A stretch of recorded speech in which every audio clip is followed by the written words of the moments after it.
Woo, Miami! Heat! Bro, they're kicking ass. Who would have thought, huh? Remember those idiots were saying they should just lose and not even try to make the playoffs. Shut up, you idiot. You played to win the game. Hello? Those people feel dumb. I will say I wasn't one of those people, but I will admit I didn't think they would get far. Well, that's one thing, but you never say, we don't want to make the playoffs. No. I didn't even say. I might have said that with the Dolphins. Who am I kidding? But obviously, I wanted them to make the playoffs, But I of course, I thought they couldn't do anything. But look, even the Dolphins, they put up a fight, against the Bills. You just never know. They play the games. People get hurt, man. I don't know. I hear myself in the background somewhere low. I don't know why. Like on the replay. You guys hear that? No. Oh, no. All right. Yeah, Maybe I'm getting. It's me. Maybe I'm getting reverb. So, what's up with this Celtics team, bro? Dude, they're a good fucking team too, bro. They just don't put it together, bro. And you know what? Let's pump the brakes a little bit. There's no brakes, bro. This series last year went to Game 7, and last year the road teams won all the games. Well, most of the games, right? I heard 5 out of 7. Road teams won most of the games. Yeah. Yes. Yeah. But dude, we got a 2-0 lead. We're coming home for 2. They might not get back to Boston, dude. I'm busting out my broom, dude. Easy, buddy. Easy. Dude, it's insane. Yes, it is. With all these undrafted players, bro, it's just crazy. Are you a Heat? Hialeah, are you a Heat? Yeah, I in basketball, I'm not like the Raiders. I'm not like that. You don't do that bullshit. I'm sorry, what? You don't do that bullshit with the Raiders in the basketball. What's the bullshit? You pick another team. That shit. Sorry, go ahead. With basketball, dude, I root for the Heat. I always have. I've been watching them since they first fucking with Ronnie Cycli and all those fucking Pete Johnson golds. I knew that, dog. I was just fucking with you. But I'm not like in football in basketball. I like players more. So I like the Warriors, the styles. So I'll root for other teams. Not like with the Raiders. Dude, what they're doing is fucking crazy, bro. Yeah. It's fucking nuts. You guys watch way more basketball than me. I can tell with our conversations during the year. But just from look at the logo on the back. Now you're just fucking like proving it, dude. You're like, all right, I'm gonna show you. Let me go get my Jimmy Butler jersey. I should have put it on. That's one thing about this team. That guy just fucking seems to flip a switch during these games, and that Boston team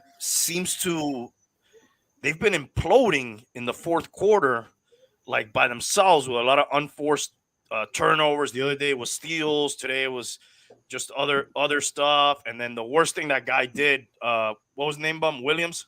Yeah. Was talk shit to Jimmy Butler, right? Yeah, they went on a 20-point run at that point.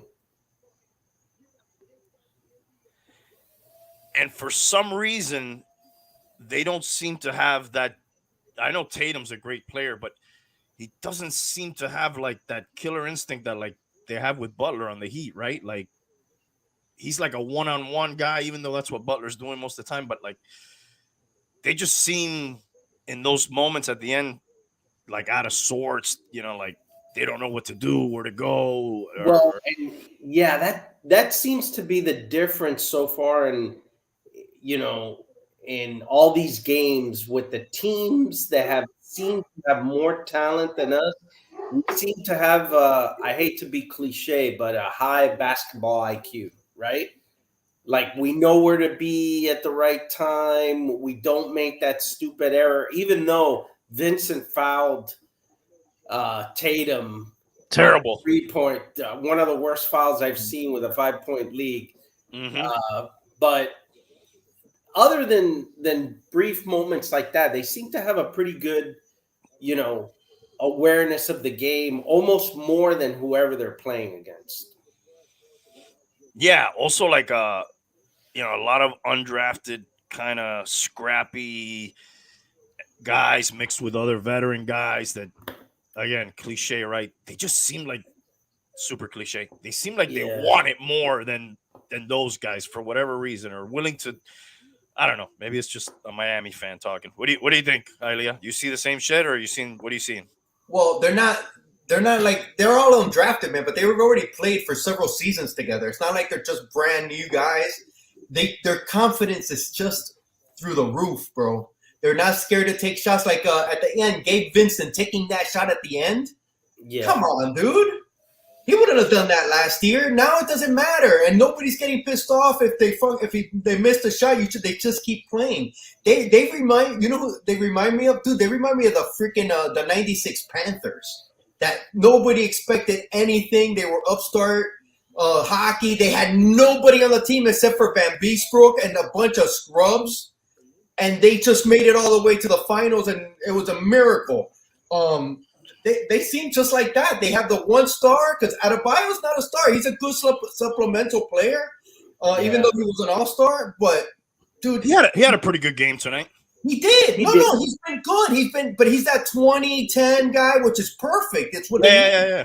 I know what you're saying. But Jimmy is just taking over. But the other guy, man, Struz, the cuts that the other guy, the Martin. other yeah, dude, it was.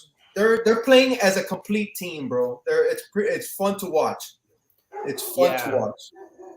And they don't ever seem to get when you get behind and you start hanging the head, they don't ever seem to hang the head, man. They always think, we can make this, we can get out of this. And Boston's up by 13, and you're just watching the game, and the game's just playing. There's no humongous plays, and all of a sudden, oh shit, they're only down by 2. What happened? When did that happen? It's exactly. It's like they're killing everybody softly, dude. It's not a complete, like when Boston went on a run today, it was like, oh shit, they're going on a run. Oh my god. The Heat go on the run, and you can't even tell they're going on the run until they're down by 2 or up by 2, bro. It's really freaking awesome, dude. Yeah. Yeah, this was like a game of runs. Everybody was going on a run, and then the other team would go on a run. Dude, yeah, Bam had a real good game. He was like 8 for 8 from the line. Yeah. Of course, Butler was good. Martin was good. I got the scores up here. Dude, he almost had a triple-double out of Bio. Yeah, 1 assist short. Yeah. Definitely his best game, I believe. Wow, dude! If they would get anything out of Kyle Lowry, like consistently, wow, dude, he did not have a point, man. No, man, no. Dude, but just think about it. They're winning these games without Hero and without Odapico. Odapico. 2 of their best guys, man. It's freaking crazy what's going on, dude. It's really crazy. Hero's what, the 3rd best player on the team? Some would say. Yeah, you can make a case for that. Yeah. That's right, and they lost Oladipo. Wow. Yeah, I forgot about that. He could be the 2nd best player on the team, right? Yeah, he could. He could be better than, you could consider him almost better than Adebayo. Yeah, he's right. He's definitely their 2nd, probably best offensive player. Mm-hmm. Right? Yeah. But Martin, God, man, wow, he's been free, dude. Him, Duncan's been playing well. Duncan's been playing really good. No, but Vincent, Strus, and Martin, dude, they're making money every one of these games, bro. Their money is just going up and up and up, dude. Yeah. Kevin Love didn't do much. He wasn't even in there at the end, but he does enough, dude. The other guy, the other center, they do enough. They give solid minutes for the starters, man. Zeller. They give solid minutes. Yeah, the Heat has been known to have like a big white front court guy always coming off the bench to do something like throughout their history, right? They always have Yeah. like an Allen Ogg or Oh my God, yes. what was the other guys?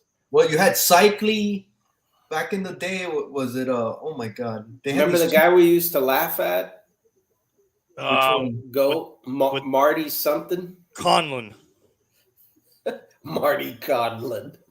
Alec Kessler was a guard or he was a big man too. He was a forward. He was their number one pick one year, and he was really not that good. He never turned out to be good. Oh God. I think he went to college. He was from Georgia, I believe. Yeah, he ended up being a great doctor, though. Yes. Oh, seriously? And I think he passed away. Didn't he pass away? I believe he died. Well, then he wasn't that good. He wasn't that good of a doctor. He died young. He died young. He was actually performing surgery on himself, and you know how that goes sometimes. You know, open heart surgery on himself. Mm-hmm. Yeah, you never want to hear your first round NBA draft pick ended up being a really good doctor. That means you busted on that pick. Dude, that's every parent's dream. That's what that is. That's a rare one. Top draft pick and then doctor. Yeah, I believe he was a power forward. Yeah, I know that front court. There's another guy that I'm forgetting here that was at the very beginning. They had these big white guys, bro, but I don't remember. I know Cycli, but they had other guys. They had a guy named Allen Ogg that I mentioned, and then they had a guy when they won, Michael Doliak. You guys remember that guy? Yes. Yeah, I remember that guy was good. I don't remember the face. Pretty decent kind of bench guy, but it's just part of the history. They have to have like a big white guy off the bench every few years in the front court there. I don't know, dude. It would be a shocker if the Heat loses this series at this point, right? I think. Well, okay. Look, for the first game, he did die. He did die. Yeah, he died. He died. Yeah, I think he was in his early 40s or something. He was 40 years old exactly. Yeah. Was it a heart issue? I don't know. I'm checking. You know, because those big guys they don't last long usually, dude. Circulation or whatever. I don't know what it is. But 6'11", man. Kessler died after suffering a heart attack. He was a power forward. Look, I called it, dude. I didn't even know it. He died of a heart attack during a pickup basketball game. Oh, dude. Oh, devastating. But, dude, those big guys that are athletes, like, that's a lot of fucking pumping your heart's got to do to reach all those extremities, man, and all that shit, you know? You got to have a strong heart, bro. I tell people it's the tall guys that die fast. Have you ever seen nobody ever listens to me? You ever seen an old tall guy? No. Yeah, Bill Russell died old. Yeah. Oh yeah, that's true. Yeah. Kareem's up there. Yeah. He actually has a heart condition though. Kareem? Yeah, he has AFib. Not to be confused. Just commercials, right? Yeah. Oh, look at you throwing out the commercial trivia knowledge. All right, dude. That's the Heaters, man. And then what about the Panthers, bro? We're gonna go there in a minute. What's on the other series? The Lakers are down 2-0, right? On the other side? Yes. Dude, Jokic is so good, bro. My God. Yes. Who would you rather get, Hialeah? The Lakers or these other guys? If you made it to the finals. Oh, the Lakers. The Lakers. Yeah, right? Yeah. We need that rematch, right? Mm-hmm. We need that matchup, and I think they match up better with them. I think they're the lesser team, but man, I would hate to lose to LeBron again.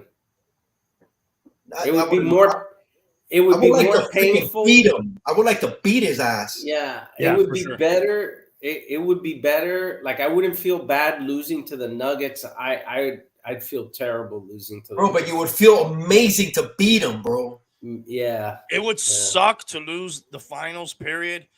It would suck to lose to the Lakers. It would be great to win the finals. It would be even greater to win the finals against the Lakers and LeBron. Bro, totally, man. That would be that's almost like a fairy tale dream come true kind of season if that happens, bro. Because, dude, that bubble one, we played so tough. You know, we had injuries. Butler fucking balled out, and we just Anthony Davis fucking went off. Remember, he just fucking went off on us, dude. We couldn't do it. Like, that would be so sweet, fucking revenge, bro. That would be amazing, dude. Yeah. But anyways, yeah, you were talking about the Panthers. Nobody thought they would make it back in the 90s and all that shit. You know, not quite the same scenario here. They have, you know, some pretty good players, but they're in kind of a similar situation to the Heat too, where they're like kind of got in. They beat the top seed. Not only the top seed, they beat like the best record of all time in the regular season, and then they beat what is it, Toronto? They beat in the other round after that, and then now this game one was insane. A fucking 6-hour marathon, quadruple overtime, I think it was, or some shit like that. Yeah. Insane, bro. Dude, it almost went into the 5th overtime, right? That's it was what I heard. Yeah. 20-something seconds to go. Man, one of these two teams has to win it, right? It would just suck if both of them. Now, somebody told me this. I don't know if you guys know. It's the first time two teams in a metropolitan area are in the conference finals at the same time. Can that be true? I believe I don't know if that's true. It's the first time they clinched on the same night, so I don't believe it's true. Oh, that may be what it is then. It's the first time that from the same area, metropolitan, clinched to go to the finals or some shit, or go, you know, the conference finals on the same day. Okay. I heard that. I don't know about if it's the only time it's happened. Yeah, that would have been weird because I kind of felt like it would have happened at some point before, because you always have great time to be a Miami fan, right? Yeah, other than the Dolphins, yes, I would say yeah. Well, there's a lot of excitement for them to come for this year. Isn't there a and you had the Hurricanes who made the Final Four, man. Oh my God, that is correct. It's been a great year for Miami. Yeah, that was just a couple months ago. Go. Are you a Hurricanes fan? Me? Yeah. Go. Oh. Yeah, you're the GOAT. Absolutely. I mean, why would you even ask me that? I'm just asking. I don't do none of that bullshit, bro. I'm just asking, bro. I was just, inquiry minds wanted to know. Dude, that's all. You don't have to get offended. No. It was a simple question, bro. I'm sorry if I, question your manhood or something. I was offended, and I will be clear. I root for all the home teams, dude. All of them, bro. Yeah, I mean, I'll be honest. It's probably the least of my fandom of all the, I'm mostly into professional sports at this point, but I always want them to do well, whether it be. You like the Canes, don't you? Me? Yeah. Do I like them? Yeah, you're a Canes fan, though. Oh yeah, I just don't watch as much as I do, some of the other stuff. I don't follow as closely. I used to follow the Hurricanes more closely, and college football in general more closely. But, Me too. Yeah. So yeah, we got that going on. Hey man, we're already like 19 minutes in. We got to give rest in peace shout out to the great Jim Brown, who passed away today, I think at 87, if I'm not mistaken. Yep. Yeah, dude, just one of the all-time greats. Maybe, some people arguably will say greatest running back, maybe greatest, most dominant player, greatest player. I don't know. But, definitely one of the all-time greats there. Yeah, that's the guy that got me into football, man. What age did you? When did you find? When did you see? You're old enough to have seen him play live, right? Damn, man, that's harsh. No, he retired in 1965. But he's the one that got you into football, so that means you saw him play live. No, actually, what happened was in second grade,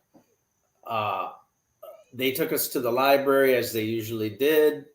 And we had to pick a book and try to write something about a book that you read. And I picked a book on James Nathaniel Brown. And I read that book, and I read all about his career.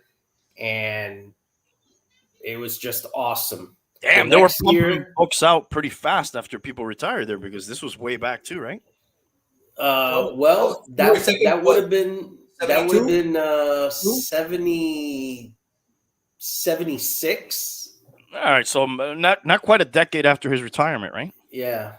And the next year, I joined a little league football team, and I started to play football. I think it was the first year that I watched the Super Bowl. Then in third grade, and from there on, it was just football all the time, and it was because of Jim Brown, man. I thought that guy just freaking kicked ass in so many different ways. What an incredible life, huh?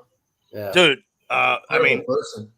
let's forget for a second that he was helped underprivileged youth and all the stuff that he did and activist, and then Randy, you know, wait, Randy, I'm sorry for interrupting, but yeah. I think I know what you're gonna say, right? What am I Dude, gonna say?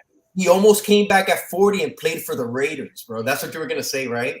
Well, he didn't want to sully his career, and he made the right choice by not doing that. Well, you Not know, because he was old, but because of the team he was thinking that of going. that goes beyond saying, but he wanted to play for the Raiders, bro. He even I tried have out. to tell you, I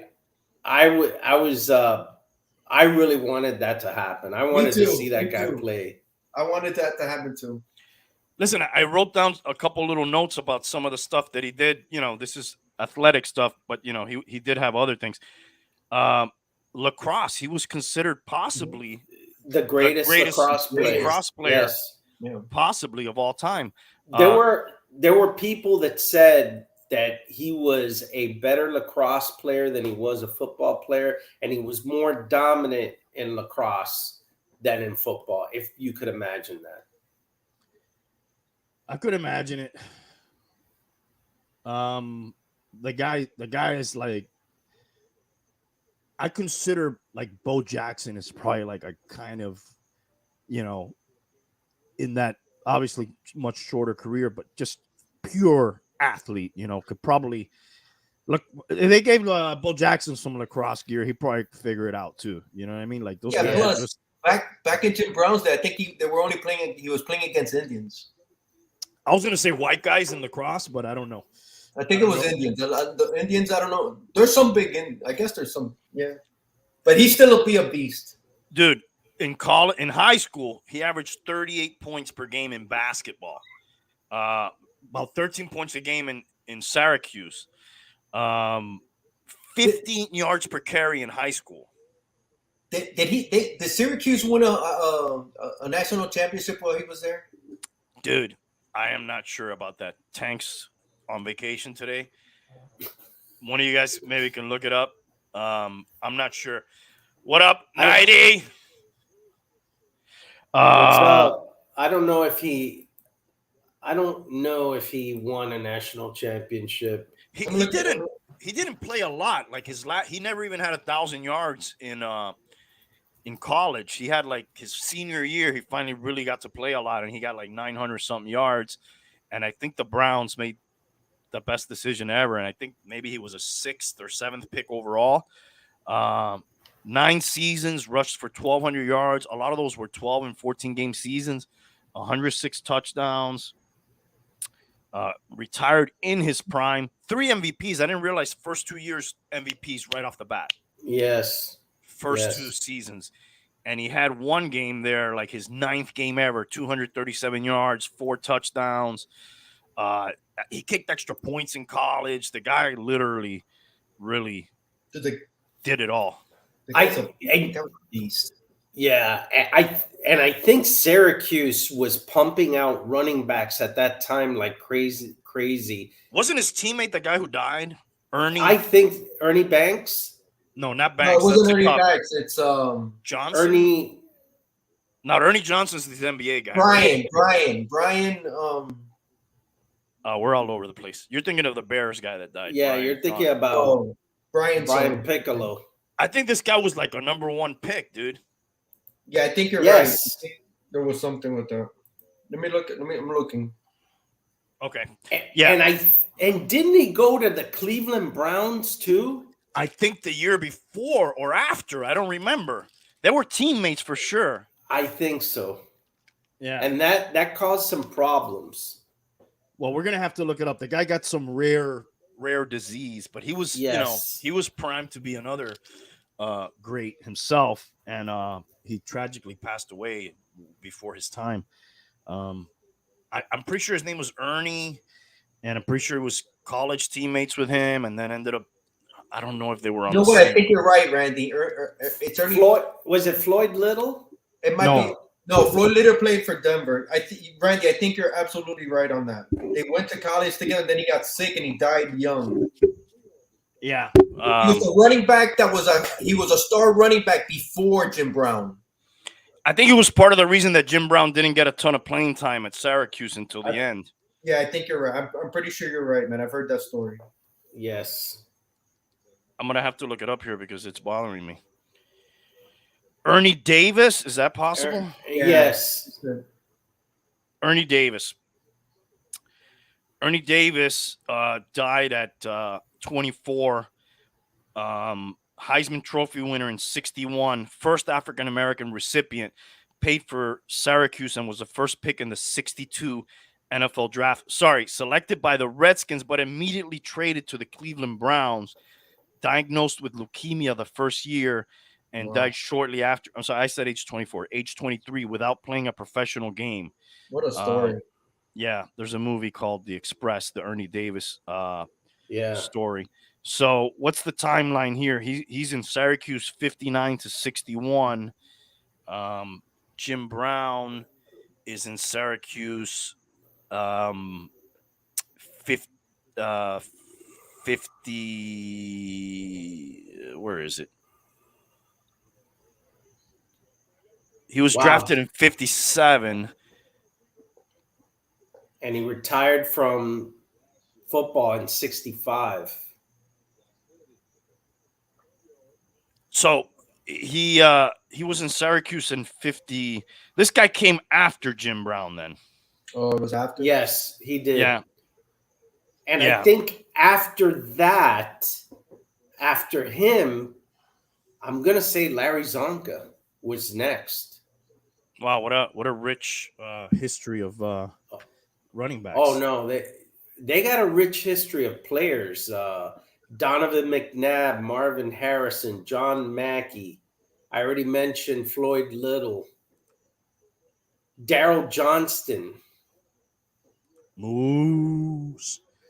Didn't one of the Ismails go Quadri Ismail or? Yep. Oh, one of them go there? Yeah, you're right. I think you're right. Yeah. Not the Notre Dame one, the other one. Yeah, not the rocket, but the missile. Rob Conrad. Okay, maybe not that. Now you're reaching. Art Monk. That guy's great. Yeah, of course, one of the all-time greats. 90s at the new house, no wife and kids, getting nothing fucking done, bro. That's what you're not doing, except Joe yourself. Morris. I'm at the house with no wife, getting shit done. Join in, brother. Come on, man. Pull up a chair. Let's look at some of Jim Brown's accolades here. NFL champ. Did he cross over with Otto Graham at all? No, right? Otto Graham was probably before his time. No, Yeah, I think he was before. I think, you know what? Maybe they may have played in his rookie year. Maybe. I think he was gone already. Let's see. His rookie year was 57. But anyways, you can see some of his accolades there. 3 times MVP. Who's the only guy that has more MVPs than him, guys? Manning has 4, right? Joe Montana? Manning has 4. Hialeah. He's got it right, but it's 5. He's got 5, Manning? Yeah. Wow. Otto Graham, let's settle that debate for a second here. Otto Graham was a player until 1955, so they were 2 years apart. I win again? Ding it. You got it, dude. Rookie of the year, obviously. You know, when you're MVP, that's a given, right? On your first year, you're going to get the rookie of the year. 8 out of his 9 years, first team All-Pro. He only missed that 1 year in his career, but he was a Pro Bowler every single year.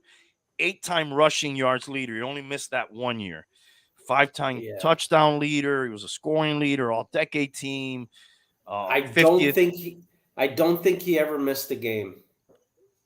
That's another thing I wanted to look at. I wanted to pull up his stats because nowadays And I think he has 2 NFL records still. I think he has most career yards per game still. Yeah, that's over 100 yards, and there's nobody really even close to that. And then I think he's probably like top 5 or 6 in yards per carry career wise, like I think he's probably 5.2. second. He might be. Yeah, he might be second, dude. I'm thinking 5.2. he's like, yeah, he's top 5 maybe, right? Or top Yeah. 6. I think the only people really above him are like Michael Vick is above him. Obviously, Yeah. you can't put that in the same category. Jamal Charles, maybe. The guy Maybe. from Tennessee, Chris Johnson. Yeah. Probably. Well, Mostert from the Dolphins averages over 5 yards a carry, I think, for his career too. But that's not like a guy who's lining up every single game and running, for 100 yards every single game like this guy. I think you're right. Look at these numbers: 12, 12, 12, 12, 14, 14, 14. It doesn't look like he ever missed a game, dude. No, I don't think he ever did. And in addition, you'll be hard pressed to find footage of this guy running out of bounds. Oh no! Yes, that was a big thing when Franco was going to break his record. That was a big fucking shit because he was pissed off that Franco was going to break the record, and he wanted. I forget who was the other running back that was getting close. Oh, Walter. Walter broke it. That was later. He was cool with Walter breaking it because Walter would never go out of bounds and he would fight for every yard. He was pissed off that Franco might beat his record because Franco would run out. Another thing that Jim Brown did was he got up real slow after every play, acting like if he was hurt, but he was never fucking hurt. The other team never knew if he was or if he wasn't. Jim Brown? Yeah, so he would do that, so they had no idea if he was or if he wasn't. All those guys are dead that you mentioned. Two of them this year, right? Yeah. I think. Oh no, Franco was last year, maybe, or was it this year? No, last year, right? Yeah, I think it was early this year, real early this year. Yeah. It was pretty recent. Yeah. So man, this guy, absolute fucking beast, dude. 20 touchdowns receiving too. Yeah. And then he ended up he ended up not being such a bad actor too. Hollywood, yeah. I think he had the first interracial kiss with Raquel Welch. Actually, I think that was on Star Trek. I think he had the first interracial love scene.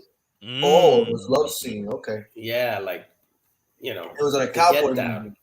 Yeah, with Raquel Welch. Yeah. Here's his filmography, guys. He was in The Dirty Dozen, wasn't he? Yeah. Excellent movie. Yes. Mars Attacks. I remember that.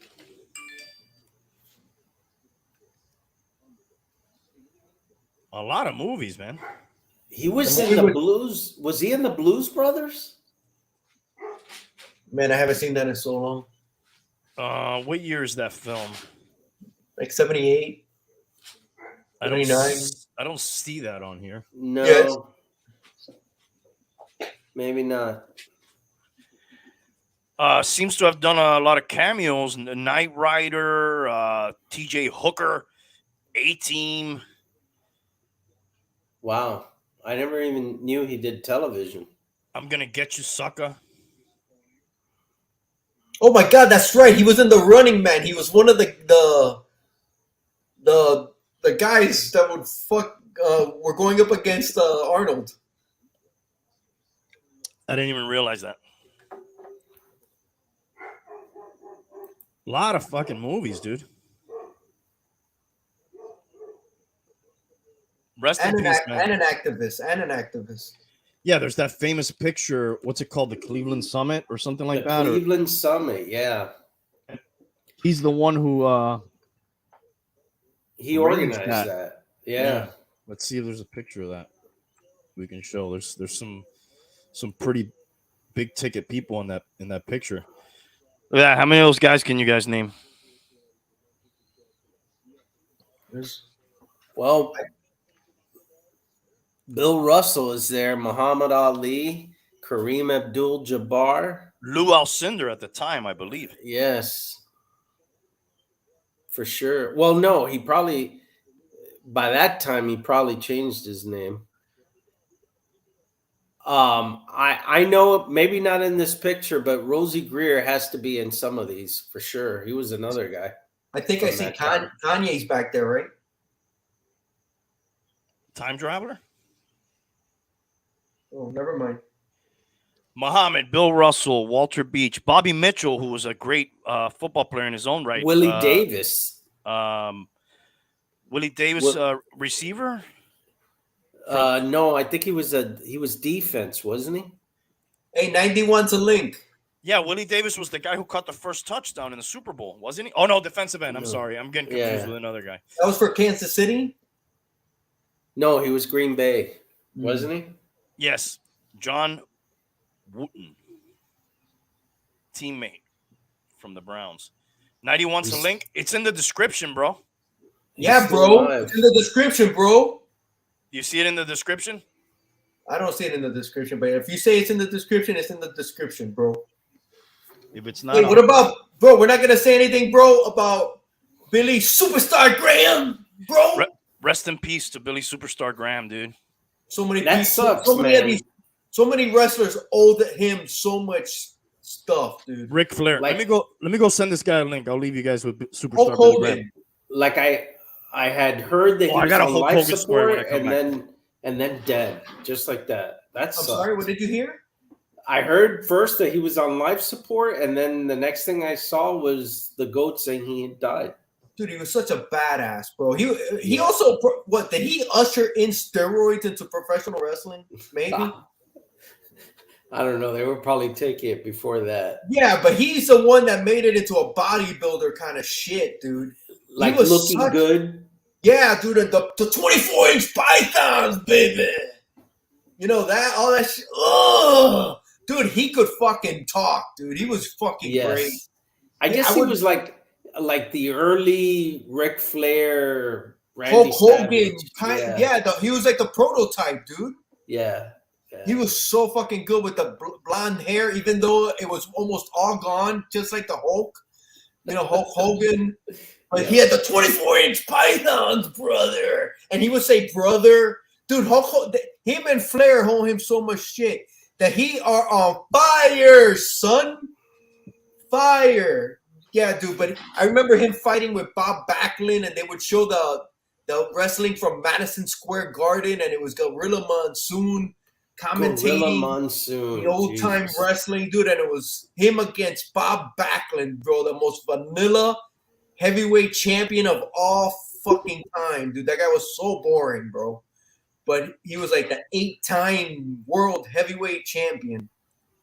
And he took it from Billy Superstar Graham. Was Bruno Sammartino around? He was a champion as well, yes. He might have been right before Backlund. I didn't see those guys wrestle, though. Just in case somebody was going to ask that question. I saw those guys wrestle. No, I saw them as commentators. No, I saw him. I didn't watch Gorilla Monsoon. No, I've seen Gorilla Monsoon. He would come on kind of like with the tights, just like Andre. Yeah. I seen those pictures, but I didn't see him. Yeah, when I started watching WWF, Gorilla Monsoon was the commentator with Jesse the Body Ventura. You guys remember those days? Yeah, I remember. That was the best time of wrestling, bro. Yeah, dude. Yeah. It was the best, dude. Wrestling.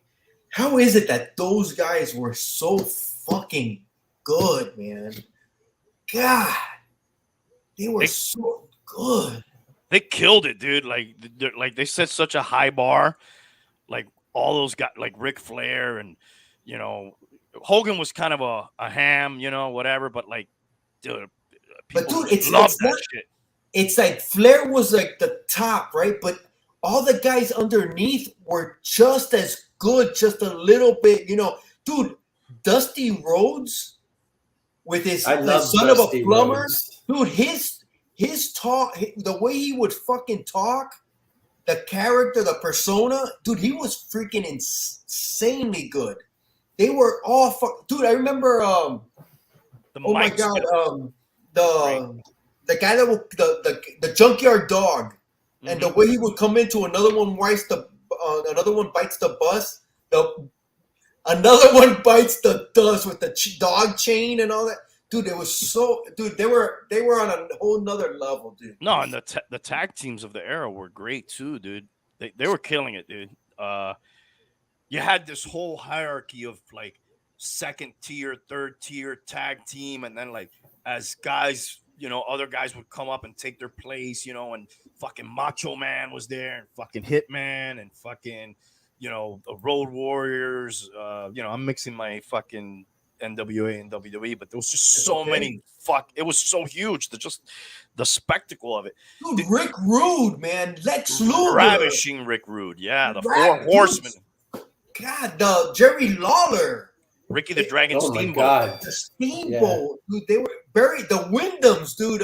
Blackjack Mulligan, dude. Big Remo, dude. Big Remo, dude. He was the tag team with what is it?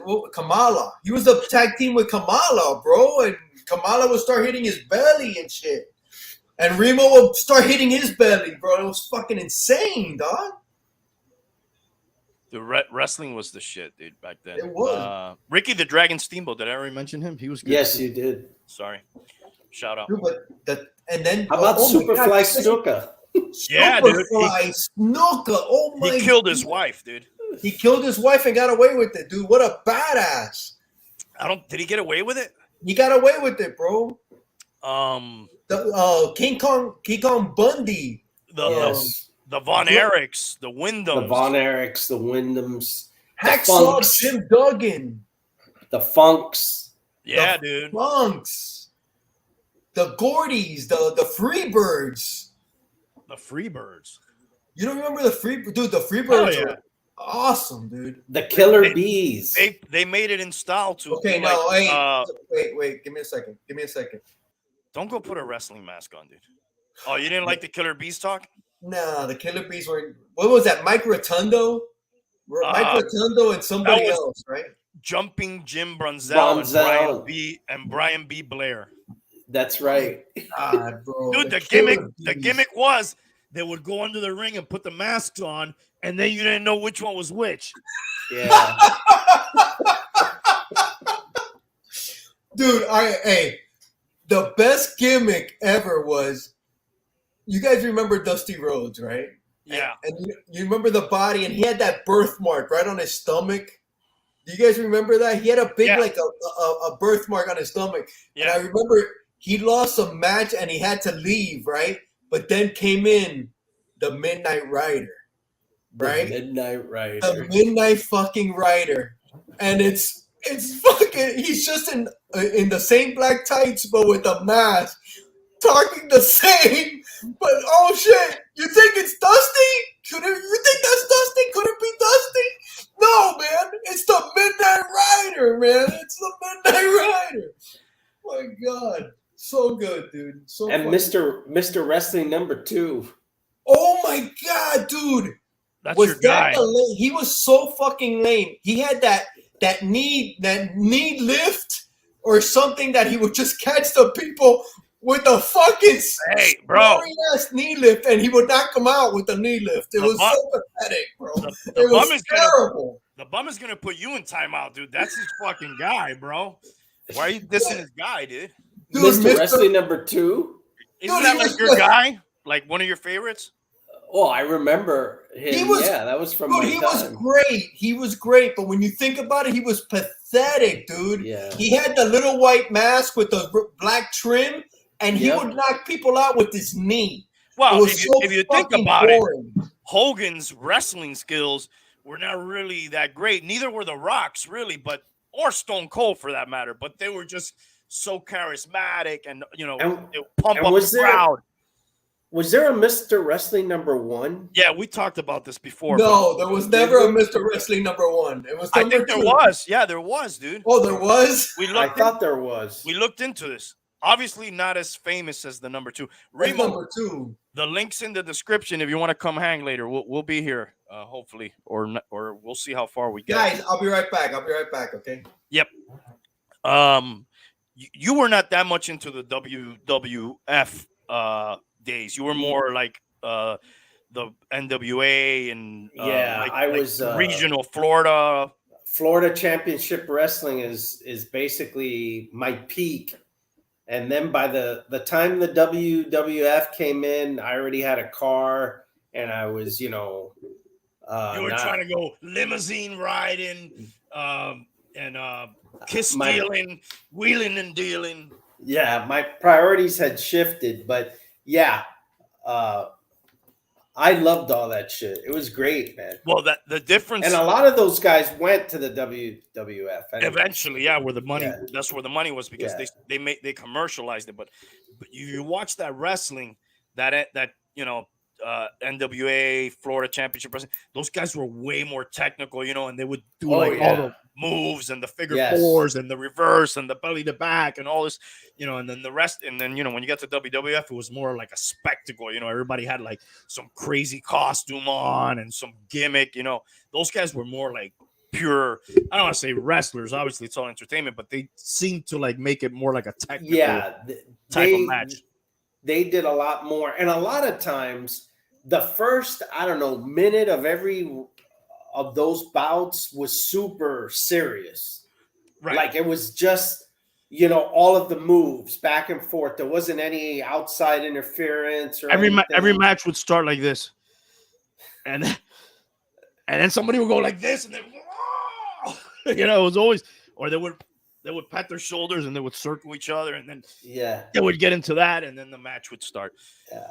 But it was super technical, like, and then it was only towards the end of that you started to have the good guys, the bad guys, all of the exterior interference. Oh yeah, Yeah, managers and shit. yeah. Who was the guy with the tennis racket that was with a lot of those guys? Jimmy, JJ Dillon. JJ Dillon.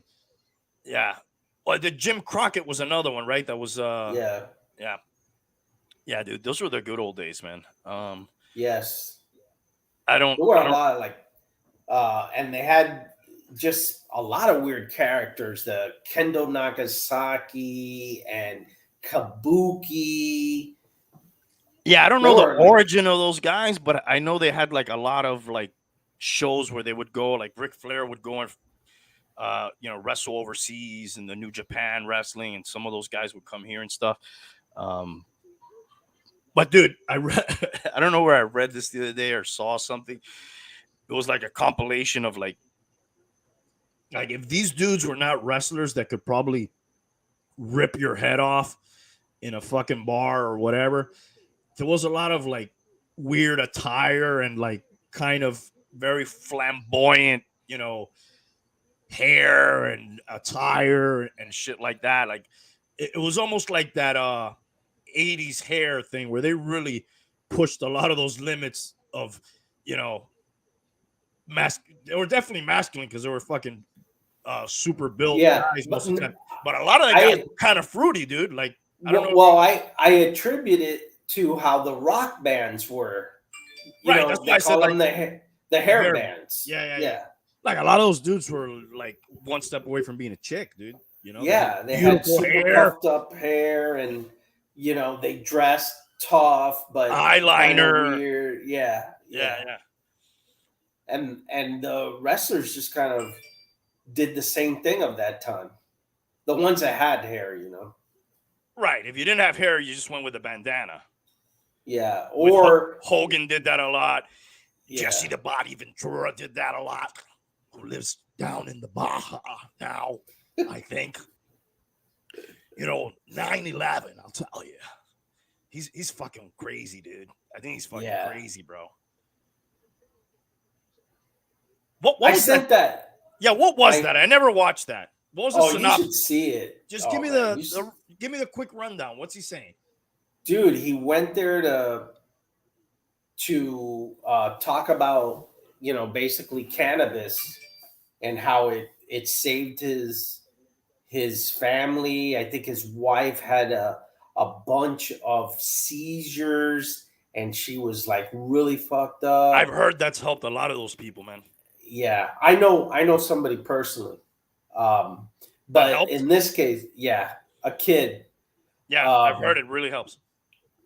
but he was talking about his wife, and he was slamming, the sort of slamming the doctors in the pharmaceutical business for, all the different things that they tried that either made her worse or really didn't help, and how the whole cannabis thing just saved his wife, and it was just an amazing thing, and he was there to tell that story, but also to support it. And it was, usually he's very outlandish. This was very, very human and legit, right? Oh, You that's could not that's tell. out of character. He was a Navy SEAL, you know.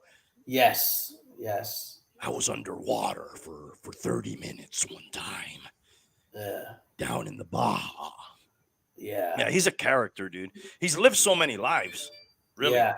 We talked And about Jim Brown living many lives. That guy lived yeah, a lot of lives. He he was had a problem with the guy that was the the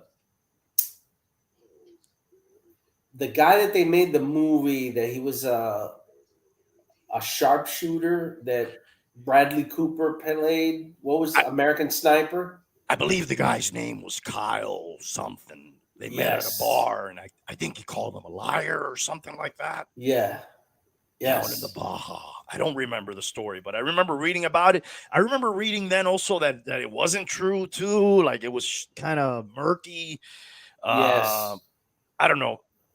And then I think his family sued him for defamation or something, where he sued them. Yeah, the dude was a Navy SEAL. Then I think he was like a bouncer for the Stones or the Dead or one of those or many big bands at one point. And then he got into the wrestling, and then of course his political career, and then that guy's done a bunch of shit, dude.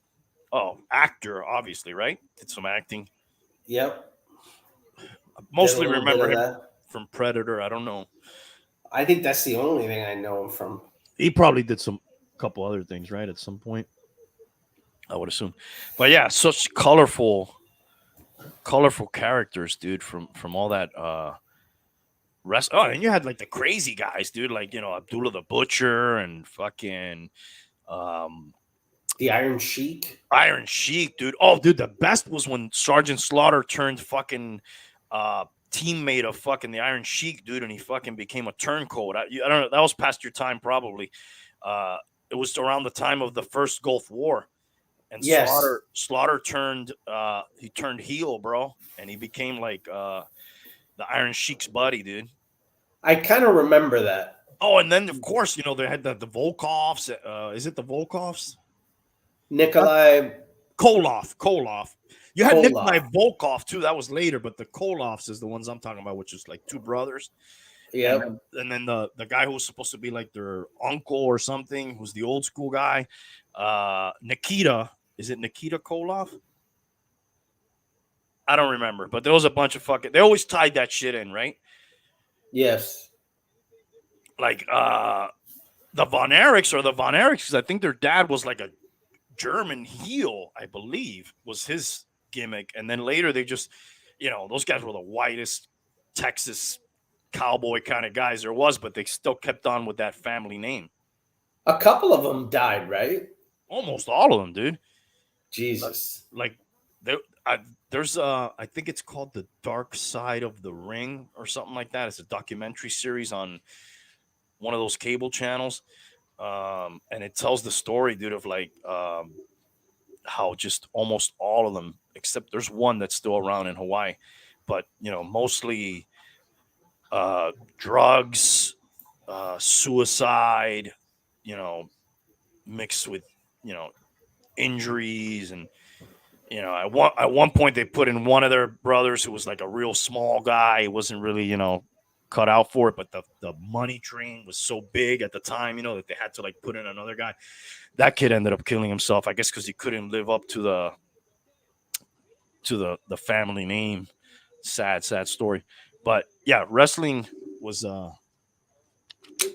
shit was always around, dude. I remember waking up Saturday mornings to watch that shit, and sometimes they would have Saturday nights main events, and then I got to go to a couple shows, dude. That was always fun.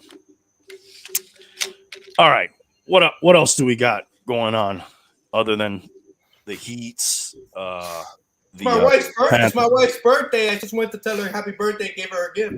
Oh, you just remembered? Oh. Wow, she's the 19th? Shout out. He's the 20th. It just turned 12 o'clock. That's why I left. Oh, wow. Oh, my wife was the 19th and my daughter's the 20th.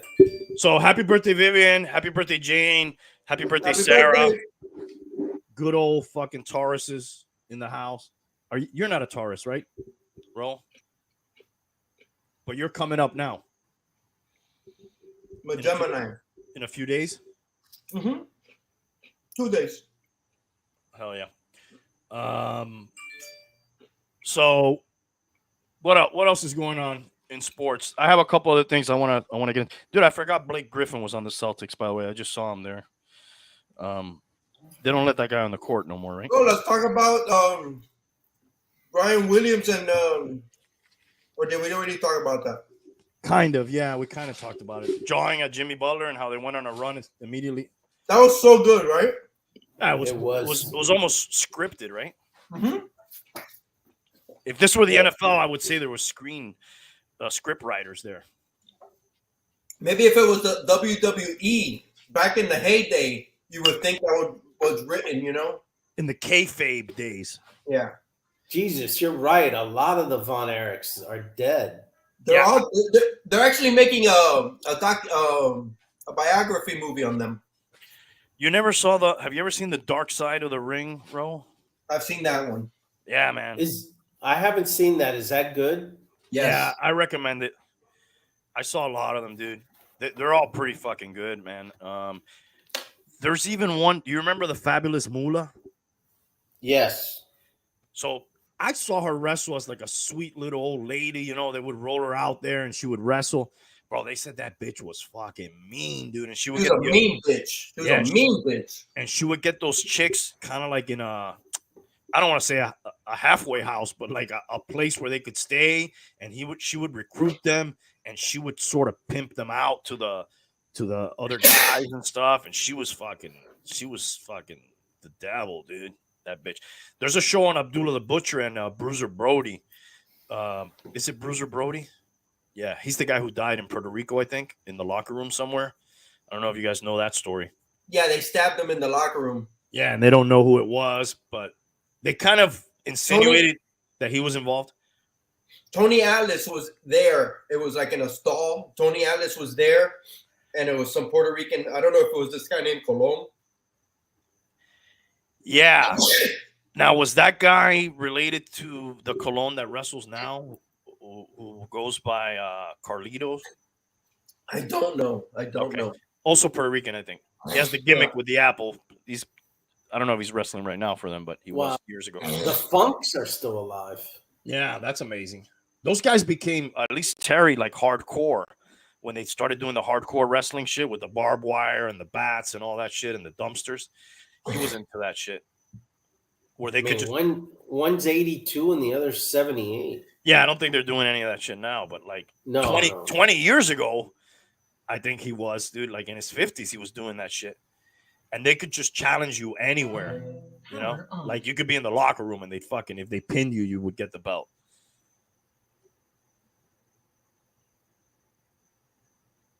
Jack Briscoe. The Briscoes. They were the Florida boys, right? The Briscoes.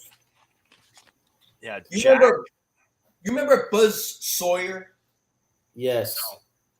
He's one of my favorite. He was just a fucking good wrestler, man. He had a belly out to here, but he was such a good wrestler. He's like one of these collegiate wrestlers. Kind of like the dog-faced gremlins. The Steiners. The Steiners. Hey, say it in your voice. Say that in your voice. Steiners. The Steiners. I used to watch those guys back in the days, you know. The Steiners. The Steiners. They were great college wrestlers. Do you remember Harley Race? King Harley Race, dude. Hell yeah. Second most boring heavyweight champion of all time. I saw him fight Dusty Rhodes so many times, man. For hours. Hours. that's when they were like, there wasn't so much like fake drama, so to speak, or like the storyline or outside interference, and they would just wrestle for hours. That must have been amazing, amazing and boring at the same time, right? No, Now, it was. do you guys? Let me ask you something funny. How the times change and your perception changes.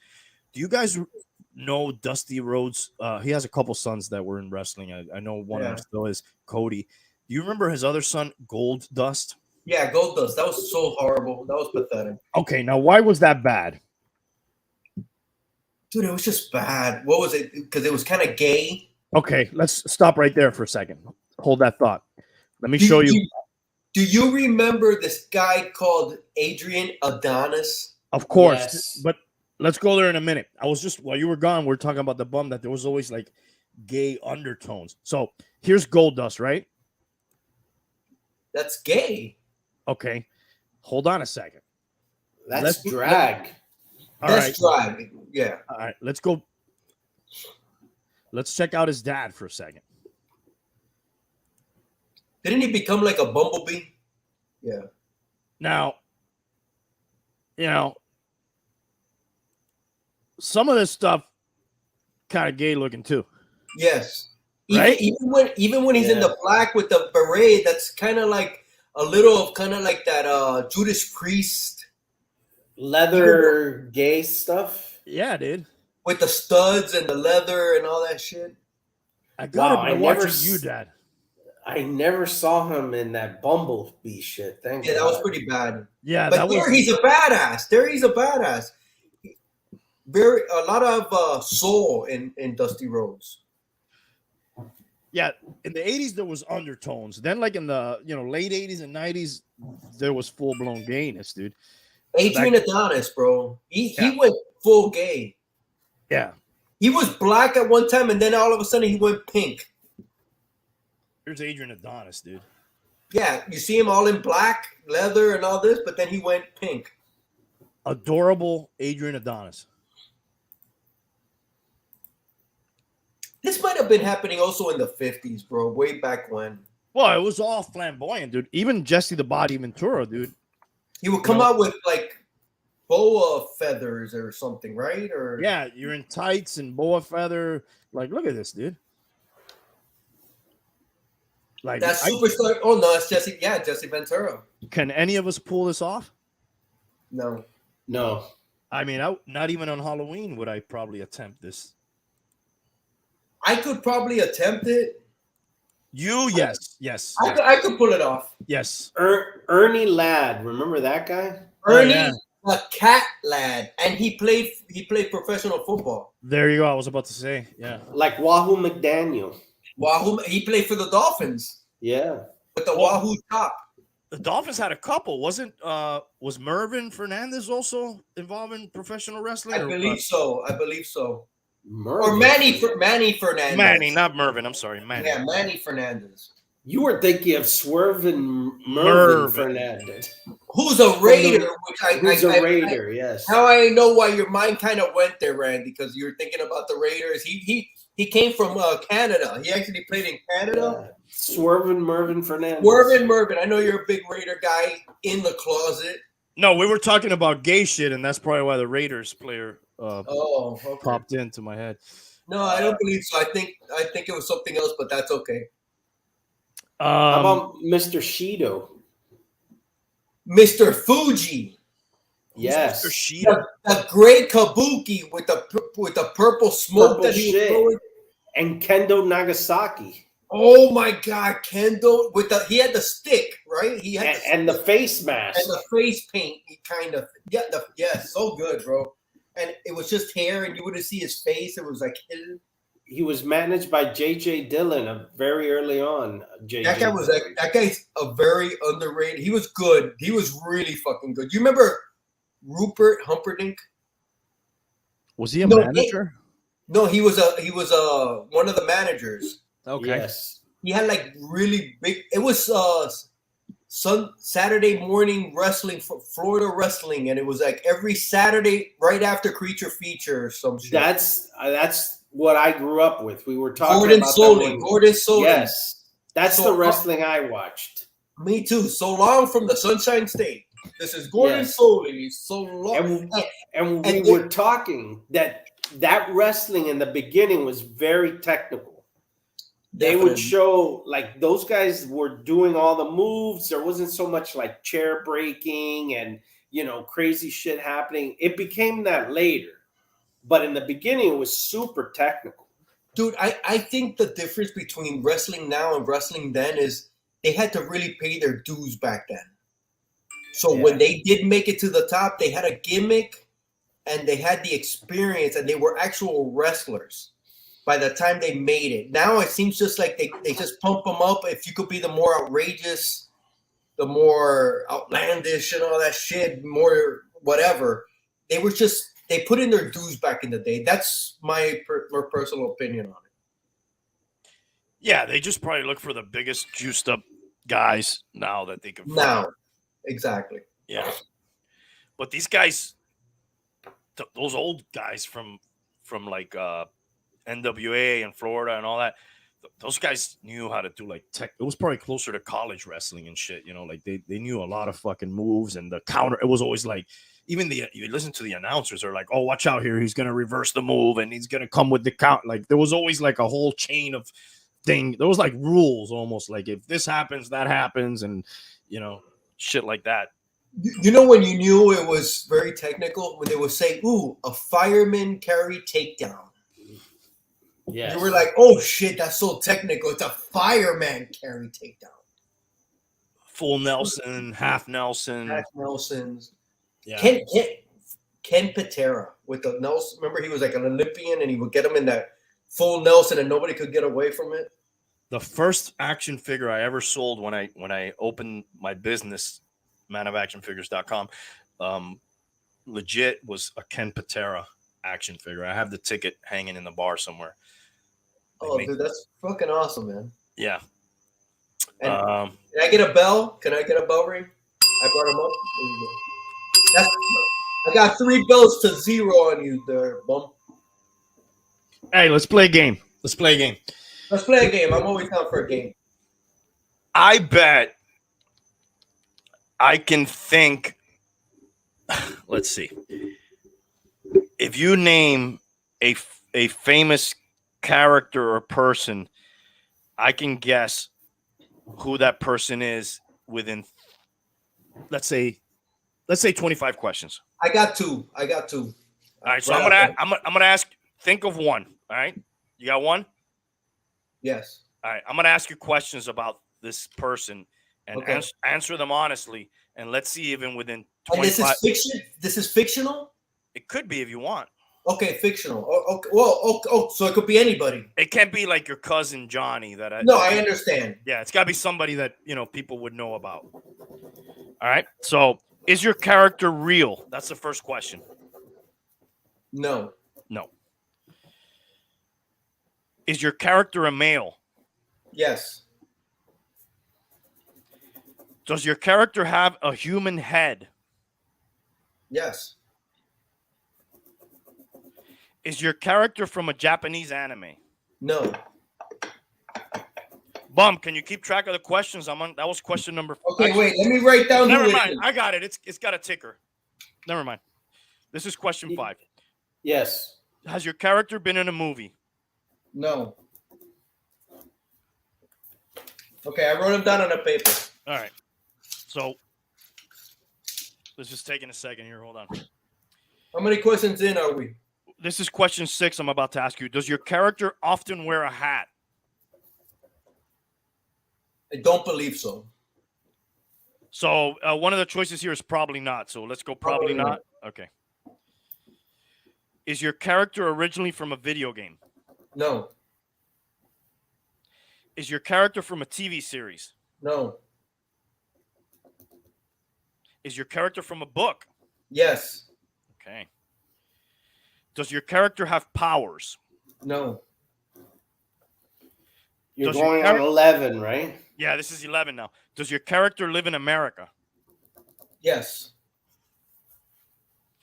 Is your character an adult? Um, You can answer yes, no, don't know, probably, or probably not. I'll say yes.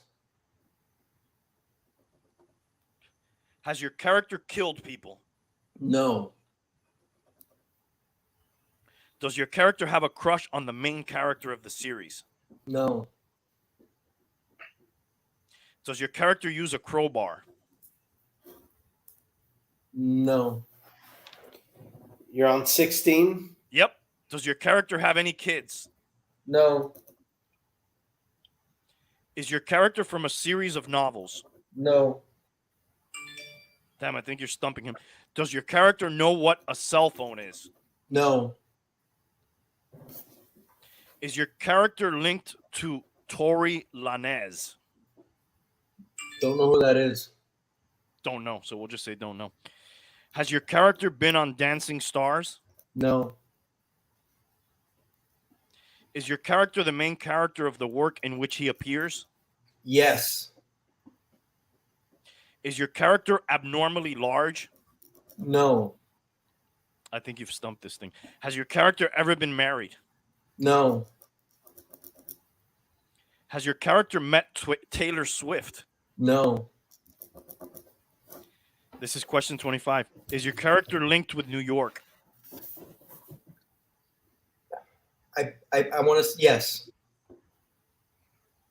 All right. He thought of Nick Carraway, The Great Gatsby. Is that right? No. It's Holden Caulfield from A Catcher in the Rye. Catcher in the Rye. Wow. You know, How the hell did you think of that one? I love that book. So did the guy that tried to assassinate, was it Ronald Reagan or John Lennon? It was It was John Lennon. It was John Lennon. Yeah, he had it. He had that copy of the book in his hand when he shot him, or he had it on him. Yeah.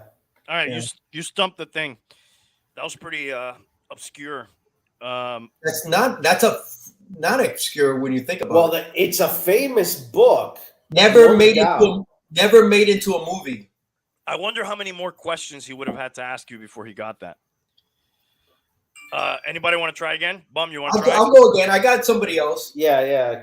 He's got a role here. All right. Is your character a boy? Yes.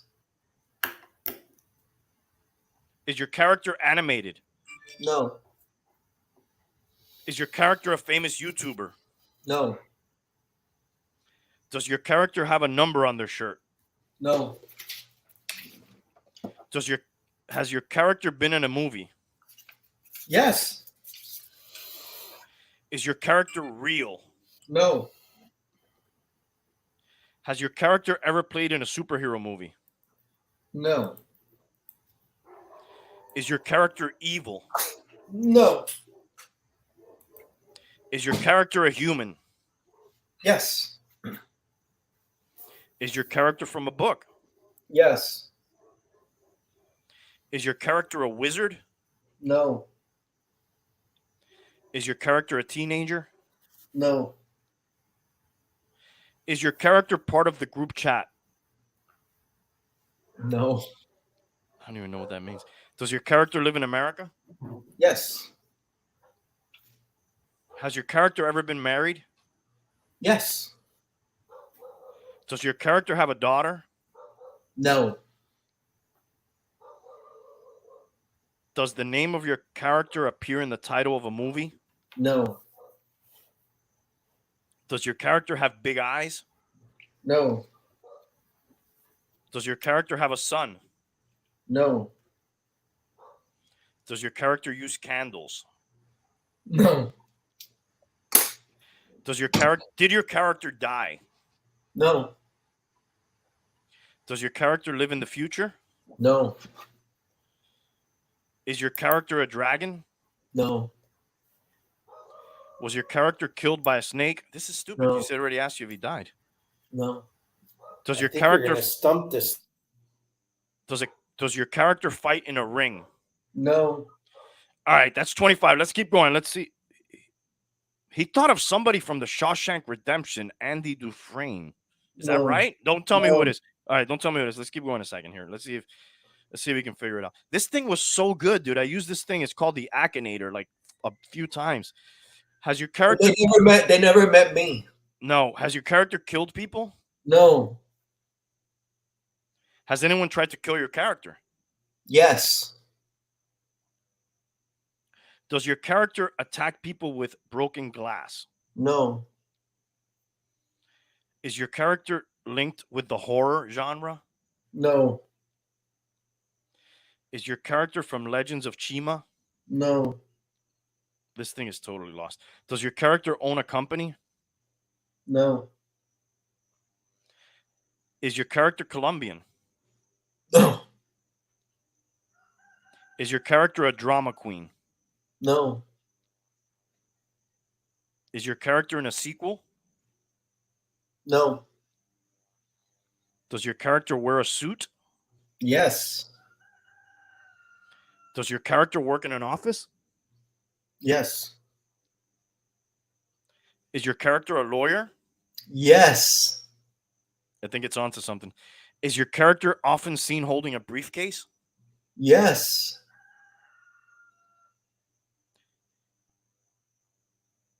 Your character is not one of the most popular characters. Every day you get new credit. Okay, so let's see. He's kind of admitting that you've sort of stumped him. Let's see what this says. Yeah, I think I stumped him. But this character's been in a famous book, a bestseller, and a top movie. I think you got him, dude. Perry Mason.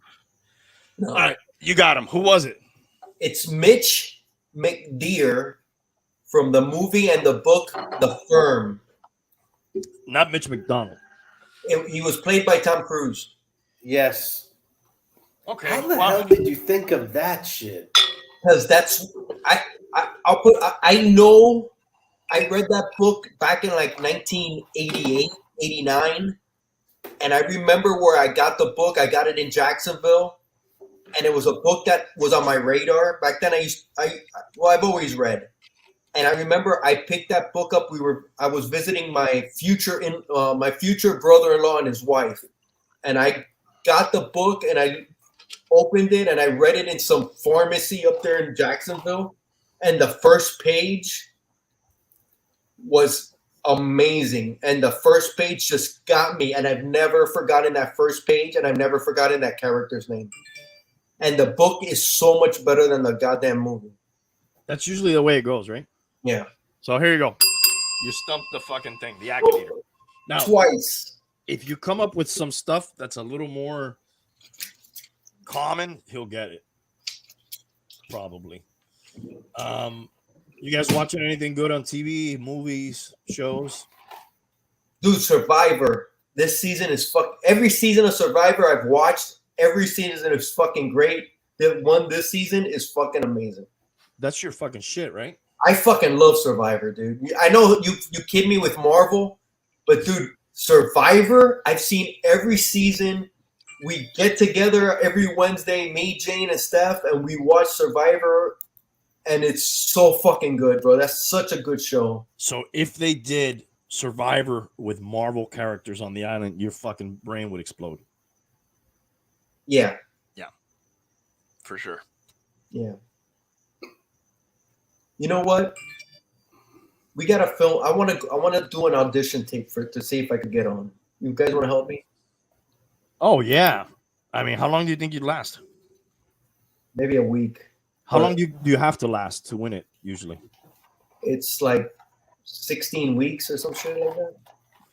And like next week is the finale. What if like multiple people make it to the end? Usually 3 people make it to the end, and then they got to vote the winner. Who votes? There's a jury of like the last 9 people that got voted off. They vote on the last 3 people, or last 7 people vote on the last 3 people left, and they gotta, plead their case why they deserve to win, and then they vote for who they think should be the winner. And what are the reasons that they would vote you off or vote you to win. Like, I'm not really familiar with the show. I remember watching it back in the beginning, in the early days. Well, if you I've played, never watched it. if you made big moves, if you What's a big move that you can make in Survivor, for example? getting people to vote for a certain player that's really fucking dangerous because they're good at challenges or they're just good because they got good people skills, and you turn on them, and it's like, and some people are like, you could see some people start running the show because they're like the alphas, and then the other ones gang up on them and vote them off. If you're the one that starts that, that's like a notch for you because you made a big move and got somebody big off, you know, and it was, or you made a big lie, or you played something the right way. You made something happen. So the alphas never really make it to the end, traditionally, No, they don't. because the others see him as or her as a threat and sort of try to get rid of them.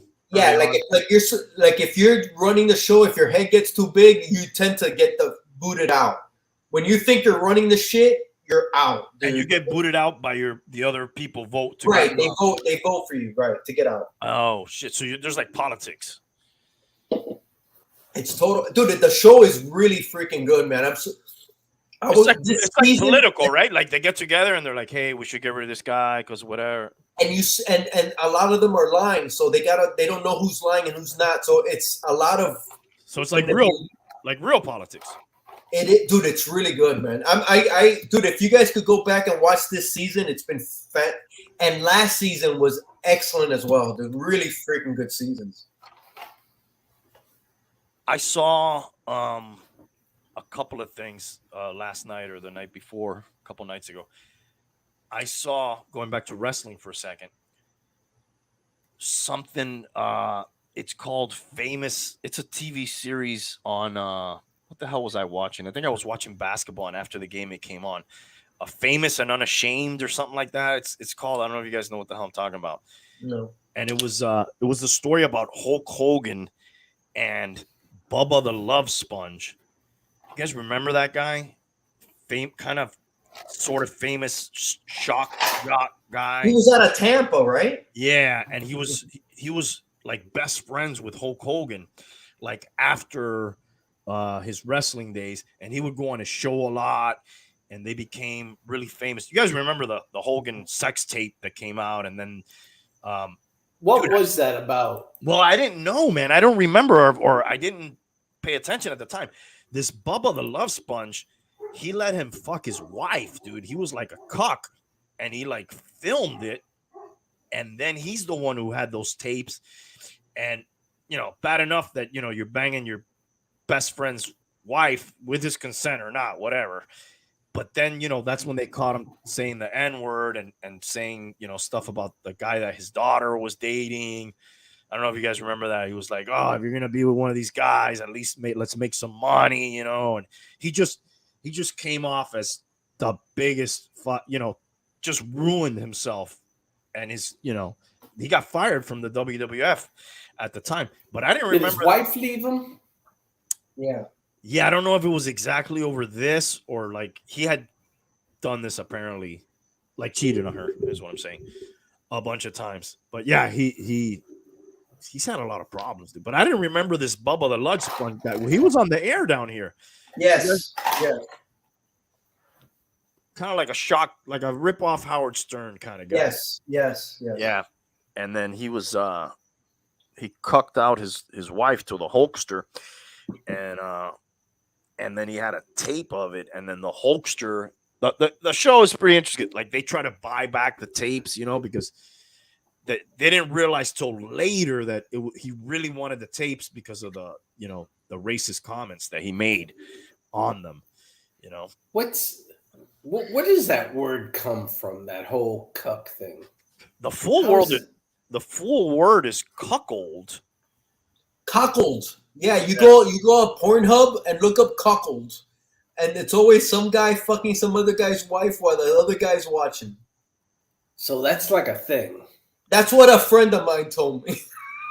Yeah, it's like the dude that likes to watch his woman get banged by another guy. Like, what's up with that, though? It's cuckold. It's cuckold. Yeah, the other famous cuck case that I remember was, remember that chick that the guy, her dude was a cop and he was in the closet filming it. Oh yeah. Yes, dude. What was That's her the name? most famous. That was massive, dude. That was like the first famous cuck. I can't remember. What was her fucking name, dude? Oh my god, Something dude, with a J. that wasn't that down here in Fort Lauderdale? Yes, he was a Broward sheriff. Yeah, dude. Dude, That's Florida. why we know about it. That's why we know Dude, about it. Florida is just the fucking best. And bro. then remember that she was going to release a list of famous, and I think it was the mayor of Fort Lauderdale she had done.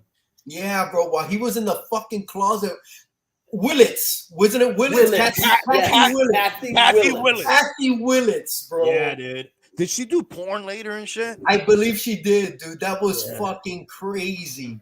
Yep. Can you imagine if that shit would have happened during the fucking internet? Oh my god. Oh my. They were ahead of their time, dude. They were ahead of their time. They were fucking pioneers. They didn't know. Kind of like the Long Island Lolita chick. That too, man. If that would have been during the internet age, that would have been even. Well, that was massive. Joey Buttafuoco.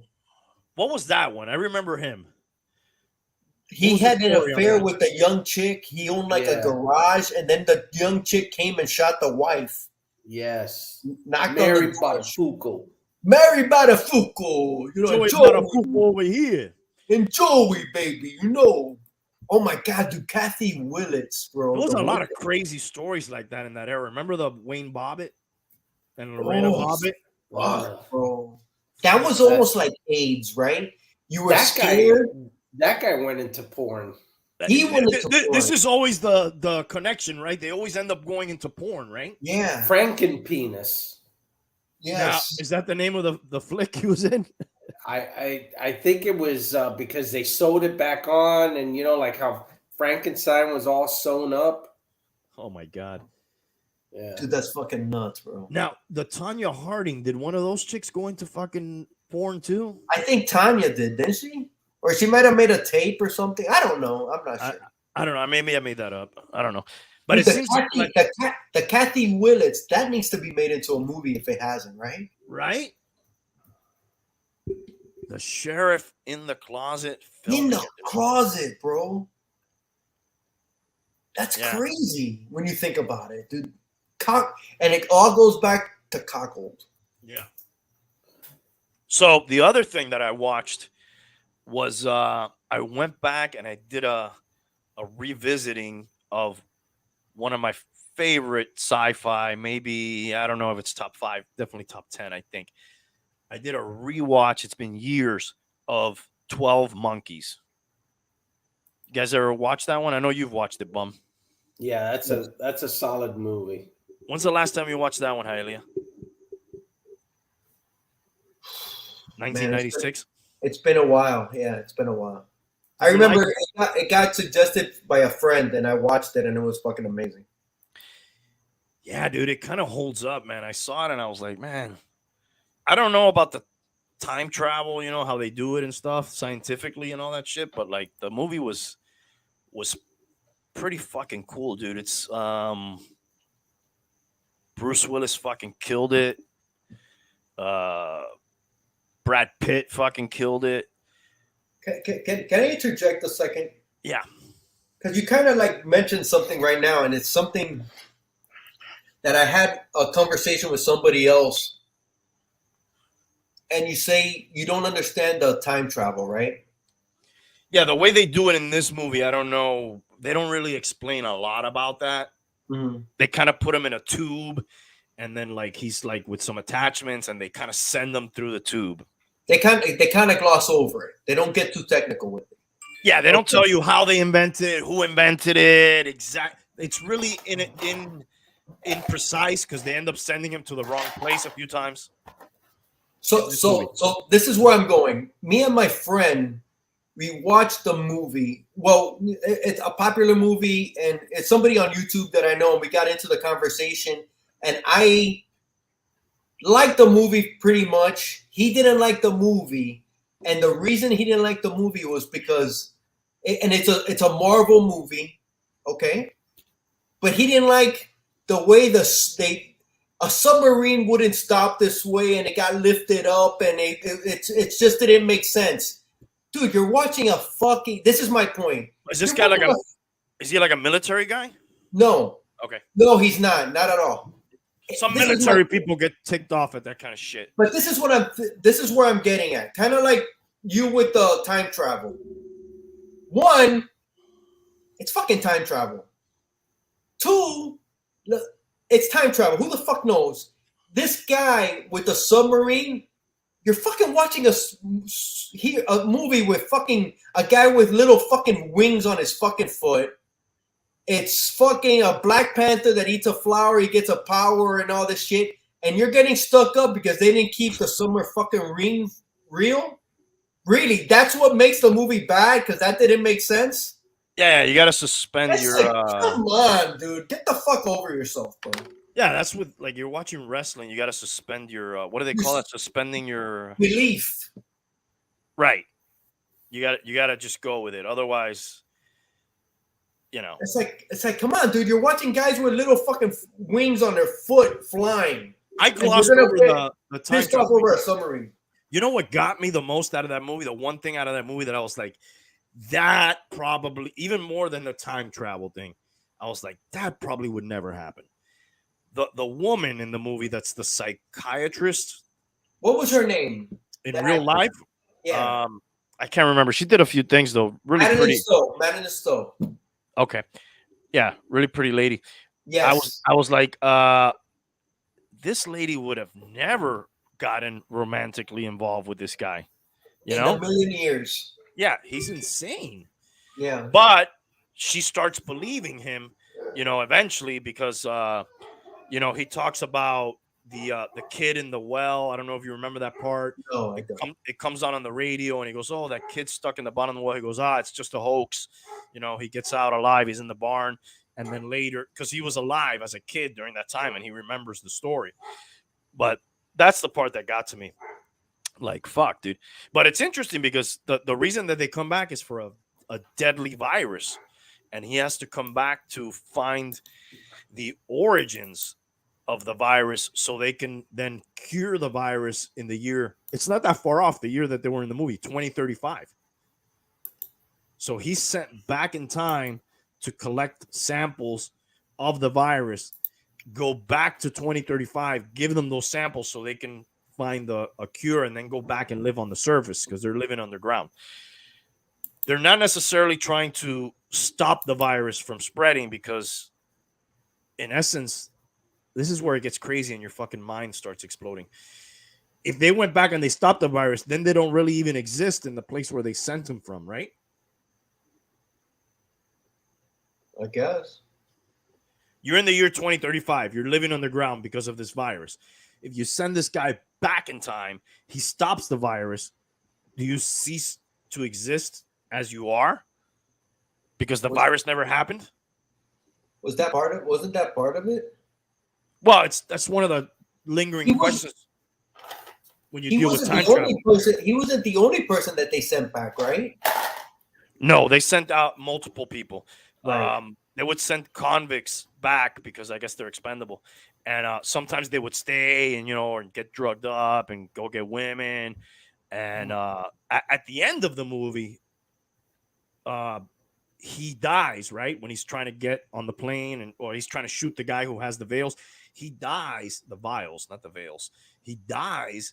And then in the plane, the guy with the fucking virus, one of the scientists sits next to him and she says, "Hi, I'm in insurance."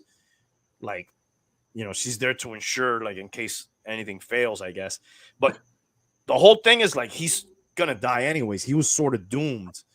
And the crazy thing is he sees himself get shot as a kid. There you go. Yeah, Brad Pitt was great in that movie, dude. And so was fucking Bruce Willis, dude. That was like prime fucking Bruce Willis, dude. Yeah, definitely.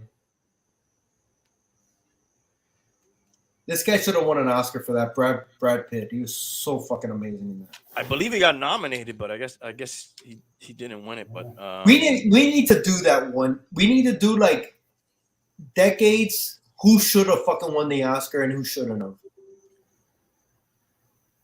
Just with the nominees. see, I don't know who won. Oh, like who got fucked? You're saying? Yeah, and we just go who got fucked or who should have won. We that's a future episode. Yeah, I think all that shit sort of works itself out because Brad Pitt got his Oscar finally, right? But it's sometimes it's like a gimme, right? For Well, your past work.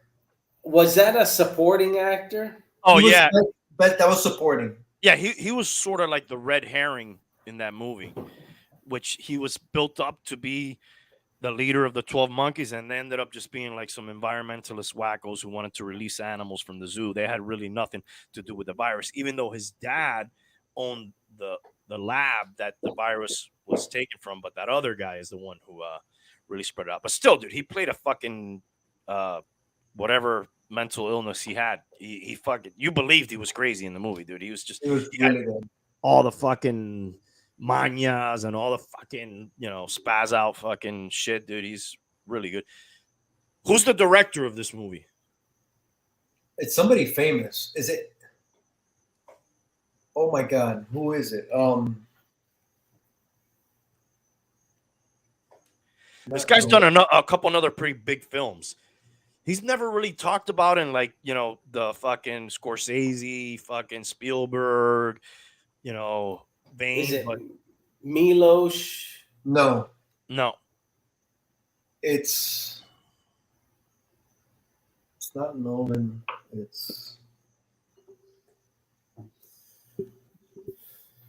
I can't remember, dude. He's famous though. Terry Gilliam. Terry Gilliam. What did he 1984. I don't think that was him. Let's look at his filmography. He did Fear and Loathing in Las Vegas. He did Brazil. Brazil's the one I'm thinking about. That's it. Brazil. That's his main. Yeah, thing. Brazil's his famous one. It's that one. Let's see. What else did this guy do? Brazil's his main one. He was involved in Monty Python and the Holy Grail. The Zero Theorem. I can't remember that one. I don't remember that one. Was that good? I don't remember that. I don't know that. I've never heard of that. Bum, you ever heard of that one? Which one? The Zero Theorem? No.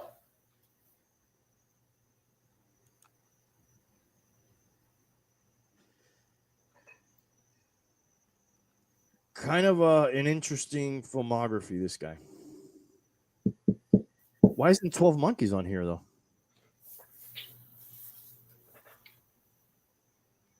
He is the guy who did 12 Monkeys. Oh, see all.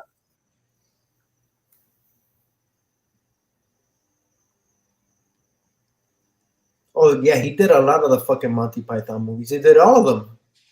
Yeah. Why the fuck am I not seeing 12 Monkeys? I remember Brazil. Is that a good movie? I tried to watch it once and I didn't. It's hard to watch. It's a lot of existentialism, I guess. I don't know. What's What?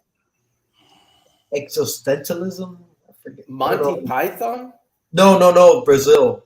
Brazil's Oh. kind of dystopian. Right? Dystopian, yes, that's it. That's it. Yeah, like future, but we're all fucked. 12 Monkeys. Like 1984. That's why I went to that. Yeah, 1984 is pretty fucking sick, dude. Yeah. I like that one. The book's fucking great too. What's the best time travel movie? Ooh, that's a good one. I remember H.G. Wells? H.G. Wells, definitely. I'm actually on what's the Turner Classic Movies? I'm actually recording that. That's coming up soon in a couple of days. So I always that's the one channel I go to and I look and see what's coming up for the next few days. And I record movies on there, and then all these old. I'm watching a lot of older movies now. Like I told Randy, I watched the Searchers the other day. I've never seen that. I heard that's a great movie. Watch it and tell me, and then we'll talk about it. I watched that the other day. It's obviously you got to put Back to the Future in there, right? That's an excellent one, Randy. Excellent one. That's probably the first one you think of, right? When you think of time travel. That's not the one that I thought of. That's not the same one. Yeah. What's the one you thought of, Bum? Whoa, it's H.G. Wells. That's like from 1960, early 60s. Well, there's a generational issue here, obviously. Well, the Bum saw that at 5 or 6, right? For the first time. But I mean, saw it live. It's actually one of the first time travel movies. Did you guys ever see the I think it's called The Time Machine? Yes. That's it. That's H.G. Wells. Yeah, it's H.G. Wells. Well, the one I'm talking about is a remake. You're talking about the one with Guy Pearce. Yeah, that's the one I'm talking about. That's the remake of the one. That's the remake. About. All right, how close is that to the original? Other than updated effects and shit like that. Not good. Yeah. The original is better. The story's better. Yeah, I thought it was pretty good though. I hadn't seen the original, so maybe I wasn't. The original's not all that great, but it's an easier story to follow, and the effects are a lot simpler. And the effects in the new one it's just too over the top that it's like you're watching effects instead of seeing the story. Yeah. Time travel is just a motherfucker, dude. Like, if you start thinking about it, you're like, no. My favorite time machine, there's a movie, it's from the 70s. And it's where Jack the Ripper comes into the present. I believe in San Francisco or something. And it's kind of like an H.G. Wells kind of movie. And it's Jack the Ripper gets taken into the present. Okay. And it's H.G. Wells who's trying to catch. Okay, let me think. It's H.G. Wells coming into the future, trying to catch Jack the Ripper, who's gone to the future. I have to interject here a minute because you're talking about Jack the Ripper, which I think is one of the most famous killers who we never really know exactly who he is, right? Right. Nobody knows. What's another famous killer that we never knew who he was that we recently found out? I think today we just found out who the Zodiac killer is today. And what? It's not Ted Cruz. Wait a second. What? Not. When did that come out? I believe that was today, right, Bum? I saw it yesterday. Yesterday, okay. Zodiac killer? Yeah. Yeah. Definitive that they know who it is? I believe it was a military man, right? An Air Force veteran. Apparently the FBI had information on him and never really followed up, and I think they then did DNA testing after he died and confirmed it. And they knew about this already for a while? Yes. Like while he was alive. What the fuck? And they never went after him? But this is allegedly. This isn't. Yeah, it said allegedly right there. Yeah. Or they allege. Did you guys ever watch that movie Zodiac? Yes. Excellent film. Yes, it is. A lot of good actors. Yes. Yeah, dude. So, I don't know. Look into it. Didn't hear that. Yeah. Bruce Hey, what time is it? Tank's about to wake up. Okay, we still got an hour. We'll end the stream right before Tank wakes up. We'll see if he makes it. Yeah, let's do it. We got to come up with some material. Here's some material. AI.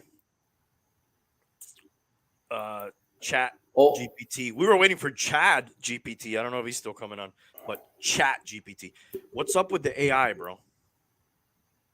Is it getting crazy? It sure is. How soon are we going to be looking at shit and we're like, is that real? Oh shit, I don't know. That's like 5 years ago. Yeah. But how much more prevalent is it? Like, oh shit, they'll show the Dolphins winning a Super Bowl or some shit, and we'll be like, did that really fucking happen? Yeah, what's That would that? be easy to snuff out though. Yeah. What's I'll the be right difference back. between that and the Matrix, right? Well, here's the difference. In the Matrix, it's not predetermined the outcome, right? It's a simulation. So you're in a simulation like a flight simulator. You're still in control of your actions in a flight simulator. You could fly the Yeah, plane, you could crash the plane. There's but still rules. I look at it more simplistic in the sense that they're both fake. Well, I would say one is synthetic, and then what you're thinking is like predetermined. I don't consider simulations to be predetermined per se. You know, I this sorry, go ahead. yeah, I consider it a lie. But it doesn't mean that it's predetermined. No, I take that out. That doesn't matter. It's just the fact that it's not real. What is real, to quote the great R- Morpheus? Right. Yeah.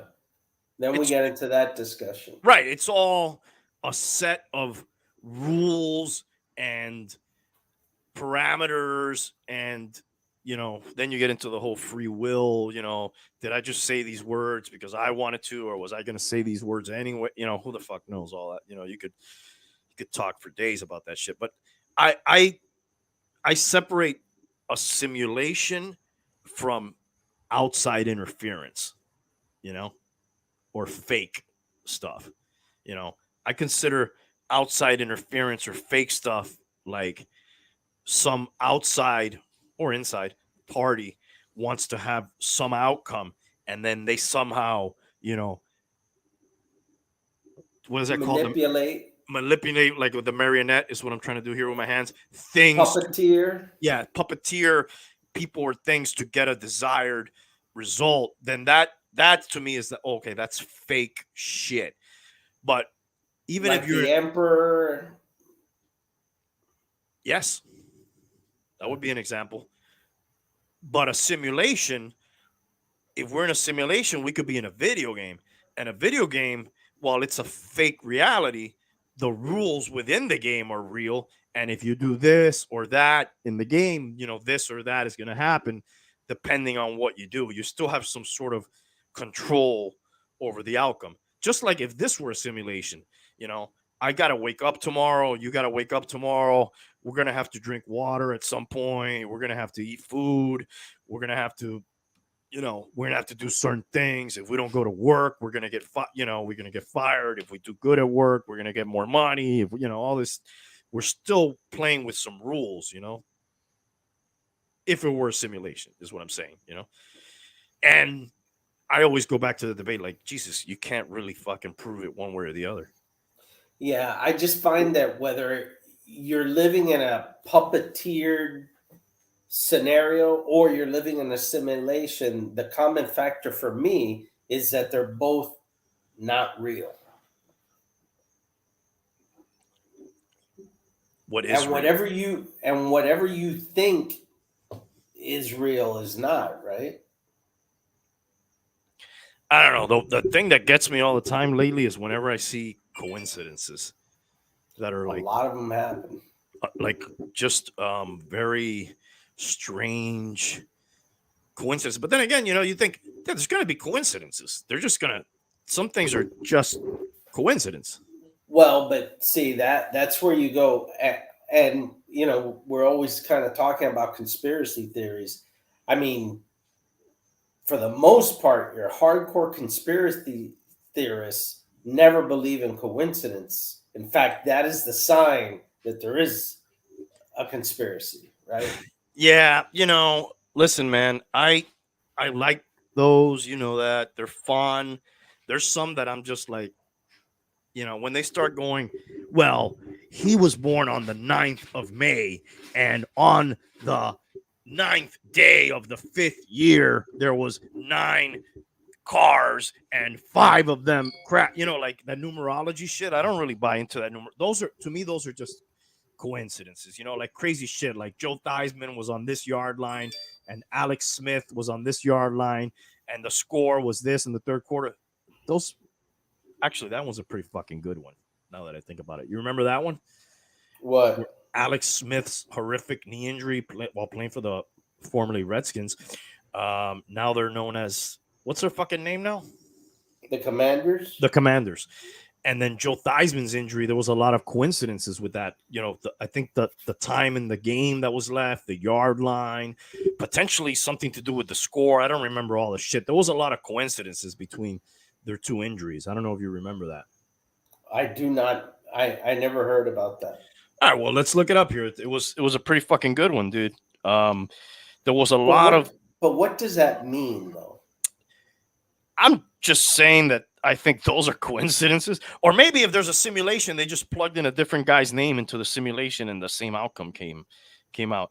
Coincidences between Alex Smith and Joe Theismann injury. This one's kind of a little fucking mind-blowing, dude, if I remember correctly. There was a lot of them, dude.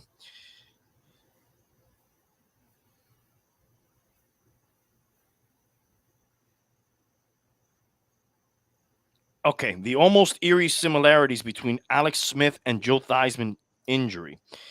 When people say history repeats itself, they might use the new documentary on former University of Utah quarterback Alex Smith's inspiring recovery from a gruesome leg injury and infection as evidence. It's almost Twilight Zone eerie how closely Smith's situation resembled what happened to Joe Theismann almost 4 decades earlier. A graphic made the rounds on social media following the documentary.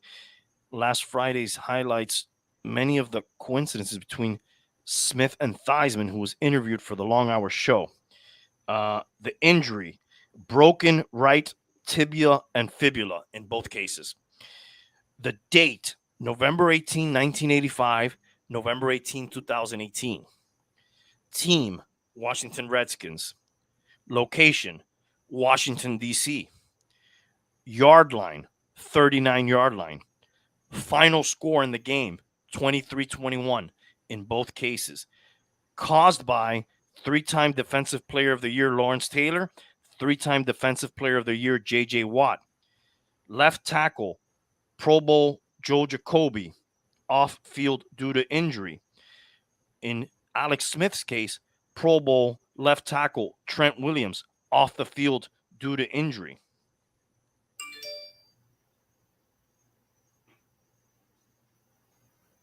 What do you think about that?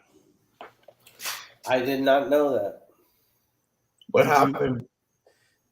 Are you familiar with the similarities between Alex Smith's injury and Joe Theismann's injury? Well, I know it was I know it was both. I forget what they call it. When the bone breaks through the skin. That was a similarity. That's called the compound fracture. Compound fracture, but I believe Alex Smith got a staph infection, right? Later, yeah. They almost had to cut his fucking leg off. Yeah, he almost lost his leg. Here's the graphic. Can you see that? Hold on, give me a second. Because I tried.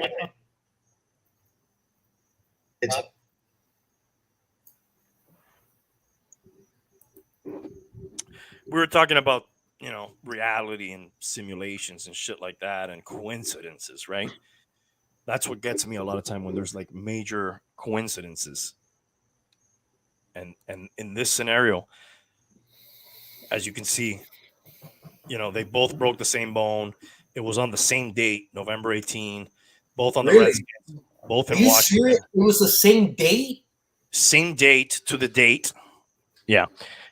Same team, same location, same yard line, 39-yard line. The final score in the game was the same, 23-21. It was caused by, in both cases, a 3-time Defensive Player of the Year, Lawrence Taylor and J.J. Watt. And in both cases, they had their Pro Bowl tackle missing. In Theismann case, it was Joe Jacoby. And in Alex Smith, it was Trent Williams. They were both missing due to injury that game. No way, bro. That's a lot of coincidences. That's amazing. I did not know that. I did not know that either. Does that just speaks to the how frequent that actually can happen? But it doesn't really, right? Like, how many times have we seen that kind of injury? We know Theismann, we know Alex Smith. What other quarterback has had a horrific injury like that? Dak Prescott's was pretty nasty. Yeah. Tony Romo thought it might just be a cramp, but everybody else, it looks like the moon is behind you instead of Bruce Willis's head there, Hialeah. That is the moon. Yeah. But there's also a bunch of coincidences between John F. Kennedy and Abraham Lincoln, right? Abraham Lincoln, yeah. The secretaries. The names of the secretary, right? Or some shit? Yeah, I think Lincoln's secretary was named Kennedy and Kennedy's secretary was named Lincoln or something like that. Yeah. There's a few others, right? It's not just that.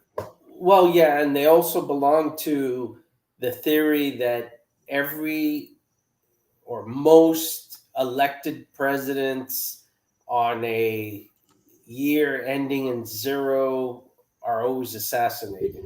Yeah, I don't like the fucking numerology, but look, here's a list of some of the coincidences between in this conspiracy. Lincoln and Kennedy each have 7 letters. Whatever. Whatever.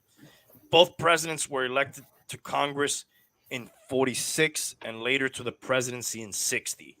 That's kind of interesting. Yes, the 0 ending theory. Yeah.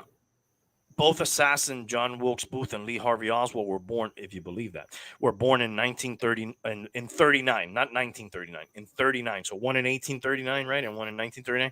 They were known by 3 names composed of 15 letters. I always say assassins are 3 names, though. Too. Yeah, and never trust anybody with 2 first names. Absolutely. By the way, the Lincoln assassination was a conspiracy that was proved out. What was the conspiracy? Well, it was a conspiracy within Confederate sympathizers that assassinated him. And they they found all the people who helped John Wilkes Booth, and they hanged everybody, and they found how they were all connected to each other, and they figured out the whole plot. And for a while, it was just one crazy guy before they figured this out. No, a lot of time didn't pass. It was almost immediately. Yeah. So this wasn't a very long conspiracy. Well, it was just proven to be a conspiracy. It was absolutely proven to be a conspiracy. Right. Yeah. Right. Because nowadays, most conspiracies are never proven.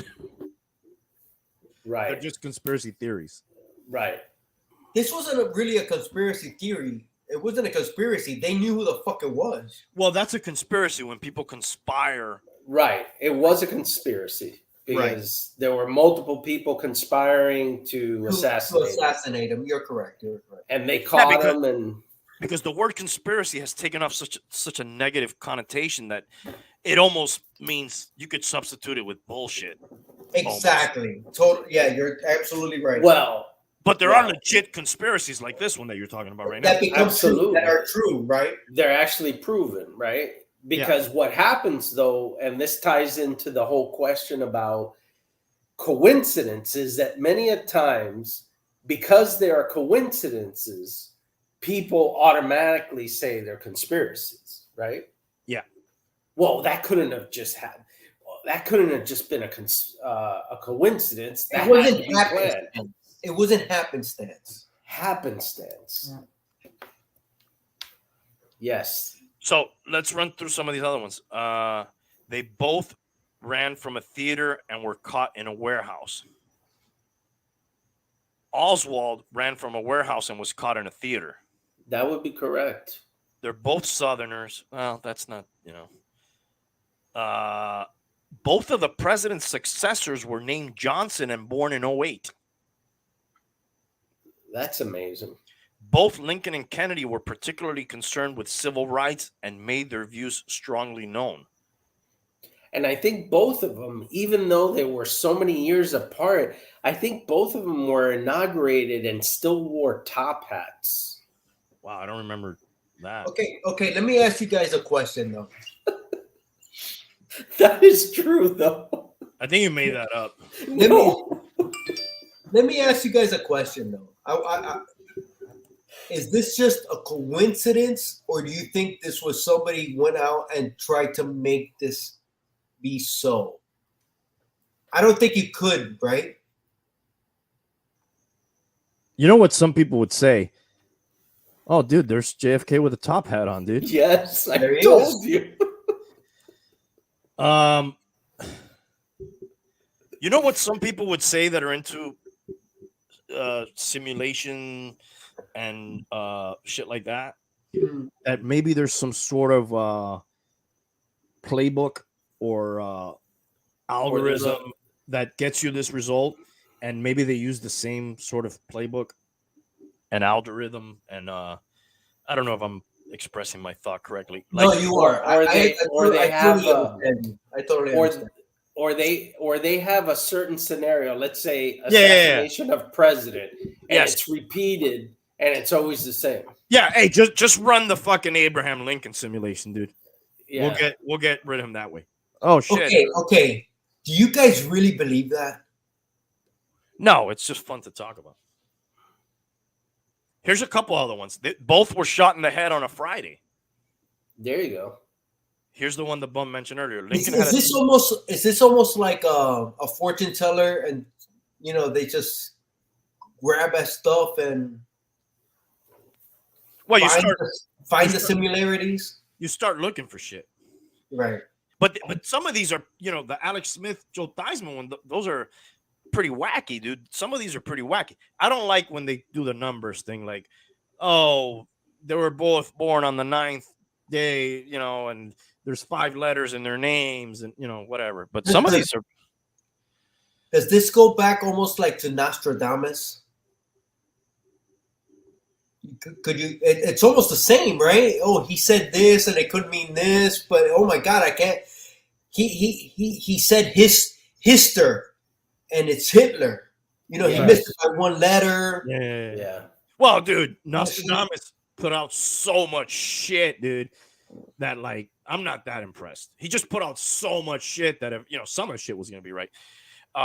Lincoln had a secretary named Kennedy who told him not to go to Ford's Theater. Kennedy had a secretary named Evelyn Lincoln, and she warned him not to go to Dallas. And both Oswald and Booth were killed before they can be put on trial.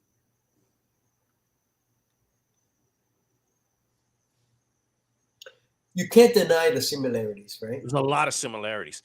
But what were we talking about just before this, Hialeah? What'd you just say? Nostradamus? Oh, what's the name of the other guy? There's another guy that was like way better than Nostradamus. I can't remember his fucking name right now. That guy. There's the lady that they've been referring to lately, Baba Vega or something like that. Baba Hotep. I don't think it's the one Hialeah is talking about, but No. I think you're on to the one I'm talking about there, bum. More impressive. But Baba Vanga. That one, yeah. The thing is, if you're prolific and you put out enough shit, you're gonna get some shit right? You're gonna get hits. Yeah, if you're picking every NFL game every Friday, you're gonna get some right? You're bound to have a really fucking good week, right? What are those people called? They're not fortune tellers. They're what was Nostradamus? What do you call him? He was a soothsayer. No. Not a predictor. A soothsayer. You really wanted to use that word, huh? It's called a soothsayer, bro. I don't know what that is. That is a word to describe look that. up soothsayer. It's it's SOOTH seer. Yep, you're right. That's like a synonym. It's a person who's supposed to be able to foresee the future. A soothsayer. Yep. Ding, ding, ding. Soothsayer. Soothsayer. Soothsayer, yes. Okay. You know what That is a synonym They for were. It comes from Greece. It's not a spice, bum. I don't know why you keep calling it a spice. It comes from Greece. It's But- it's a Greek. They were Greek. Beware from Julius Caesar by William Shakespeare. Beware the Ides of March. And these are some of the famous soothsayers. She was big with fucking Nancy Reagan. Yeah. She may have been one of the first ones to have like an 800 number. Yeah. Here's Her Baba. and, Theo. Here's Baba Vanga. Yeah. That's the one you were She's- talking about? Yeah. She looks like she just saw some crazy shit right there, dude. Yeah. When somebody has blinded her. when that's what happens when you could see into the future. You're just destroyed. And You she go was blind. she was blind, right? Yeah, stuff like that. Here are some of her famous predictions. World All War right. II. She predicted The- World War II. Yes. The breakup of the Soviet Union. The Chernobyl disaster. The date of Stalin's death. The date of her own death. I don't know how impressive that is. Yeah, I mean, Princess Diana's death. The sinking of the Russian submarine Kursk. can I stop you for a minute? Well, I finished. I want to put a pin in something there. Go ahead. The September 11th attacks. I see that here. That's crazy. That's The because she 2004 knew because she had inside tsunami. info. She was in on it. She had stocks in those stocks. Well, Yes. Nancy Pelosi's also clairvoyant on her stock picks. Yeah. It says here the Brexit and the Thailand tsunami of 2004. Yes, I said that. The Oh. Thailand. The Thailand tsunami, Randy? Thailand. There you go. Thailand's when you're trying to go up that thigh, dude. You're trying to land that thigh. Yeah. Sticking a couple fingers in there. You're a big Thailander. Yeah. Well, my thighs aren't what they used to be, but Hey, I've seen your thighs. And those are some pretty good thighs. I got some thunder thighs right now. She predicts time travel in the year 2304. Oh my God, it's right around the corner. And I think she predicts like some catastrophic event like very soon now. Trump and Very Putin's soon now. lives being in danger in 2020. You mentioned Princess Diana, dude. Let me go off on a rant here for a second. You already heard this, Hialeah. You heard about fucking Markle and not Markle. What's her fucking name? Meghan Markle. and Prince Harry. Carson Wentz. What's his name? Harry. They claimed that they were in a car chase, being Yeah. chased by paparazzi. Yes. What is that? Now think about that. That's a conspiracy in the making. Imagine if, God forbid, something would have happened, they would have crashed, they would have died. People would have said it was a conspiracy because, of course, her mother died the same way, right? I would have said you're retarded. Not you, them. Like But if I'm people would say that. Oh, sure, but I would have been thinking they're just idiots. If my dad fell off a roof and died, the last place you're gonna catch me is on a roof, probably. You know what I mean? So like, Really? Because your dad died on a roof, you would never go on a roof? I'd be uptight about it if my dad slipped off a roof and fell. You would think that would increase your odds? I just wouldn't feel comfortable with it. I'd be like, oh fuck, dude. I don't really care about roofs. So you that superstitious? Well, first of all, being on a roof is sort of dangerous, right? No doubt. By itself, yes. Yeah. So we're already thinking your of a risk dangerous profile increases exponentially. Okay, so let's say your dad died in a car accident. You wouldn't drive again? No, because that's you got to drive, dude. That would be extreme. But I, But I what could do you- I could easily live the rest of my life without getting on a roof. But doesn't that also work the other way? Doesn't it also mean that it's unlikely that that exact same thing will happen to you? Well, maybe that's what they were thinking. My thinking was Yeah. if I'm in that car and paparazzi are chasing me, I wouldn't be like, fucking step on it, bro. Go. I'm like, take the fucking pictures, bro. I'm not gonna speed. My mom already died in one of these fucking chases. I'm not doing it. Or is it all bullshit and they just want to be in the news and I'm the idiot talking about it now? Exactly. Yeah, because you can't have a chase unless, You're being chased. It takes two to tango. well, exactly. Like for the chase to happen means you have to increase speed for somebody to chase you, right? I gotta run. I could also pull over and pose for the pictures if I want to. Did you get them Right? all? You got them all? Can we go now? All right, we'll be on our way. It's Or drive really slow. What's yeah. the opposite, right? What am I running Then, from? yeah. What was Princess Diana running from? Well, that ended up to be a little bit. There were extenuating circumstances. Not the running part, but the fact that her driver was drunk off his ass. Oh, I didn't know that part. Yeah. Was that the guy she was with, or there was the driver up? No, it was their driver. I'm not a big royal family guy. Yeah, their driver was blasted, Well, that and explains. he was driving 100 and something miles an hour or whatever in a tunnel. Yeah, that's not a good recipe there. No. Drunk, speeding in a tunnel. And again, like to your point, okay, so they get next to you.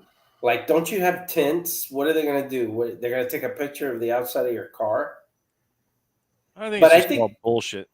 I think for a lot of people, it's also the principle of the matter that you can't just live your life without having a car, a bunch of cars stalk you. I could see both sides of that, but I probably wouldn't try to drive 130 miles an hour to try to get rid of them because that only puts me in danger. Yeah, dude, that comes with the territory. You're famous, right? So, like, there's going to be people taking pictures of you. Your mom already died under these circumstances. Don't be stupid. But I read later that the authorities said it wasn't quite what they said. It wasn't quite the high speed fucking death chase that they claimed. Those people seem to be very sensitive and very drama oriented. Yeah, very attention whorish, I would say. Did you catch Fast and the Furious 11? No.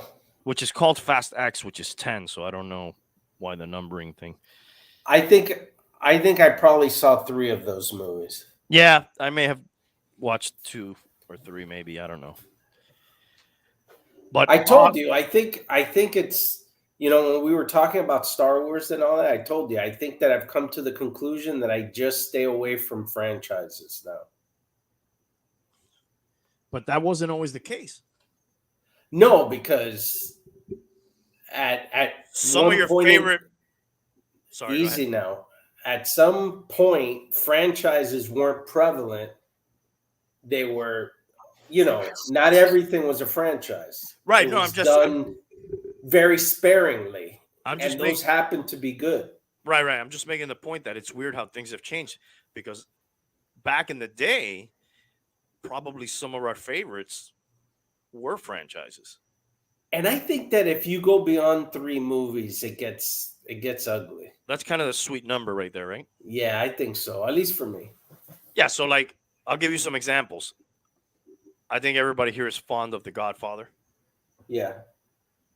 That's a franchise, right? Sort of. Okay, but let me ask you a question. I can watch 3, bro. I can still watch 3. I Okay. watched 3. Very underrated. My I know question, it ain't 1 and 2. my No. question is, when's the last time? How many times have you seen 3 compared to the other ones? Oh, it's definitely the one you watch the least amount of times. Oh, I've watched it once. No, not me. Every once in a while, I'll do a marathon, and then I got to throw it in at the end. But sometimes I'll just watch 1. Sometimes I'll just watch 1 and 2. Sometimes I'll just watch 2. I'll rarely just watch 3. Exactly. I've yes, watched I would 3 agree. once. I've watched 1 and 2 multiple times. You know what 3 is? You want me to tell you what 3 is? You're eating a fucking pizza, right?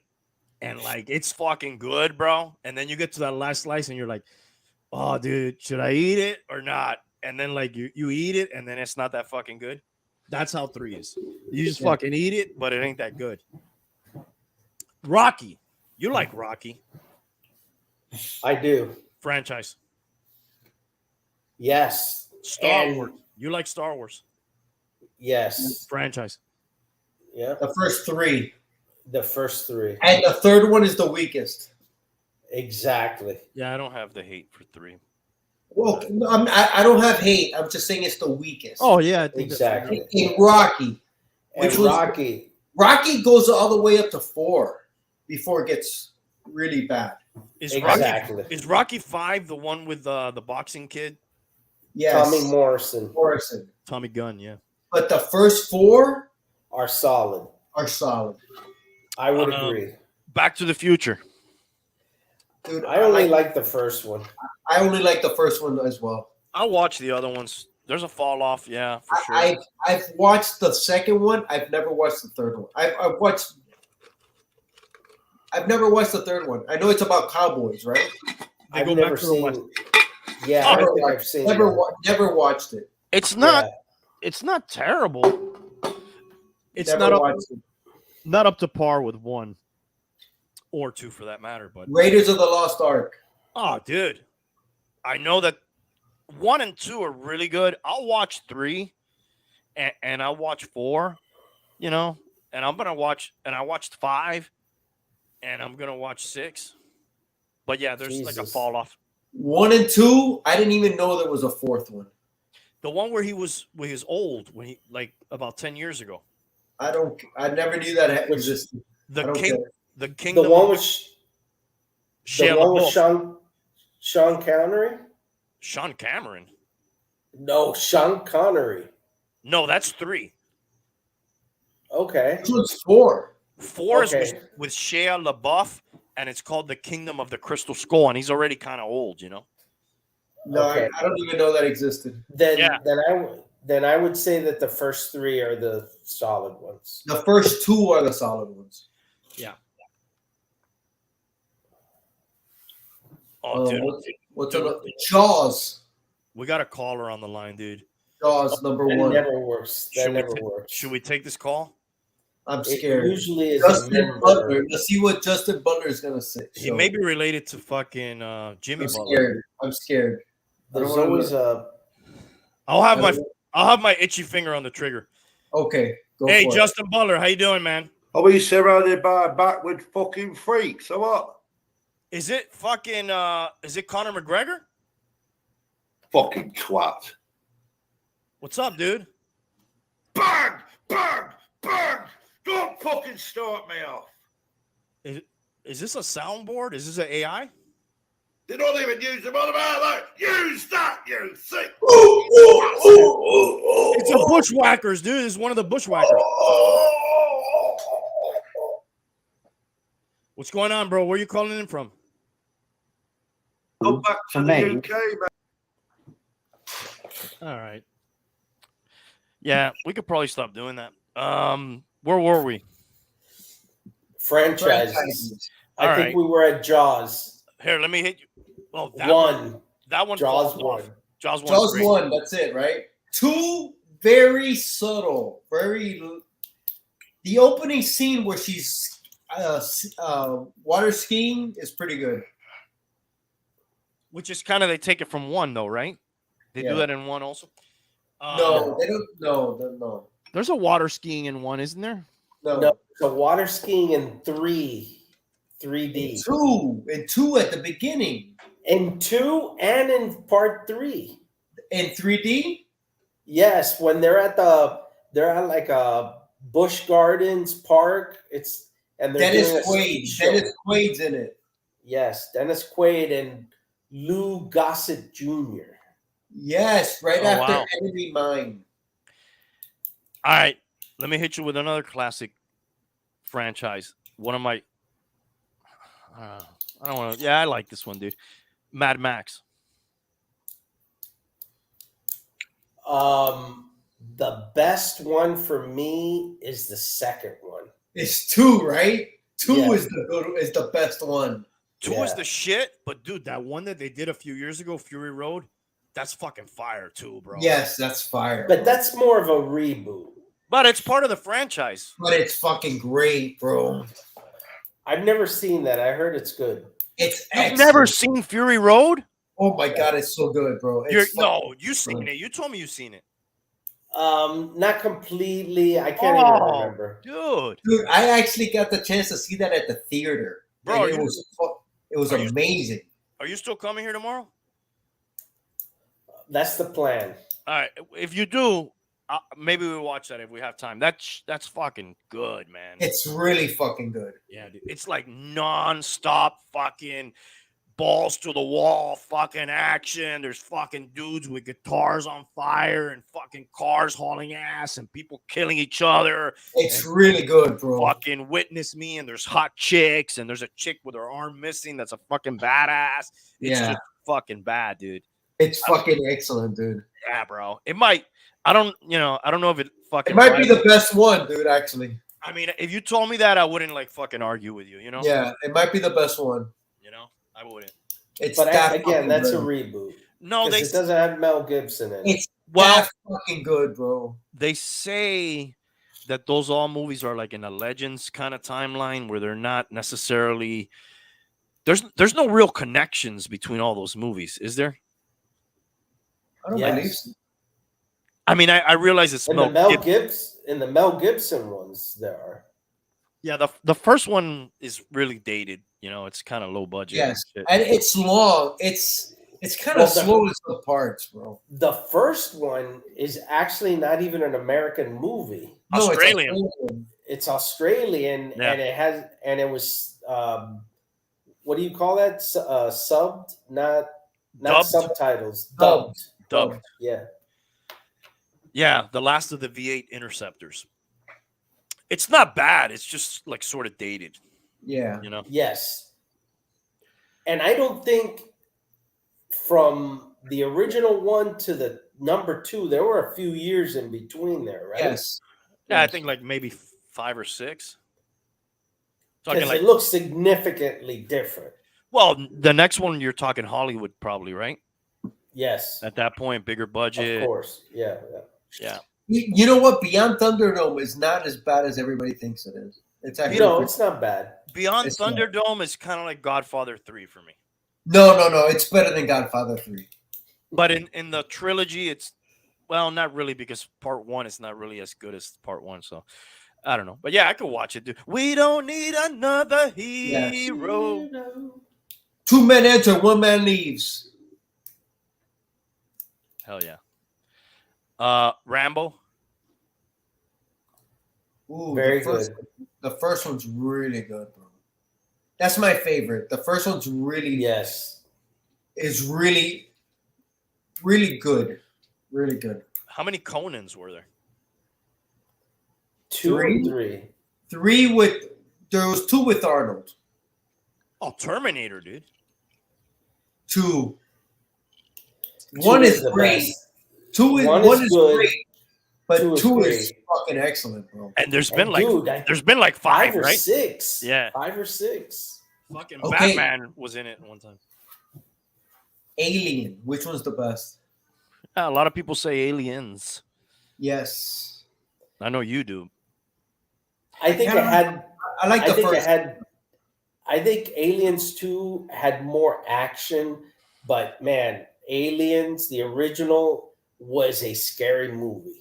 It was it was, fucking amazing, bro. It was a haunted house in space. yeah, Yeah, that's great. The first one for me is my favorite. yeah. Predator. The first one, dude. But the second one is very good. Predators was not bad. It was not. I enjoyed it as well. That's with what's this kid's name? Adrian Brody. Adrian Brody. And then I think you told me that the new one from the last few years was not that bad. Oh my God! Yes. Well, was that Alien? No, that was Predator. Prey. The Prey one was excellent. And then there was an Alien versus Predator. Yes, that was it. That was okay. That was all right. Yeah, I never saw that one. Prey, which came out last year, was excellent. Right. On I believe it was on Hulu.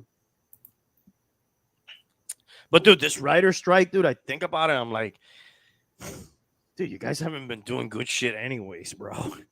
I don't feel like there's been a lot of good shit, man. Maybe we do need AI to write the story. Wait a second. Wait a second. What are you talking about, dude? Mandalorian season 4 or 3 or whatever. That was Boba Fett.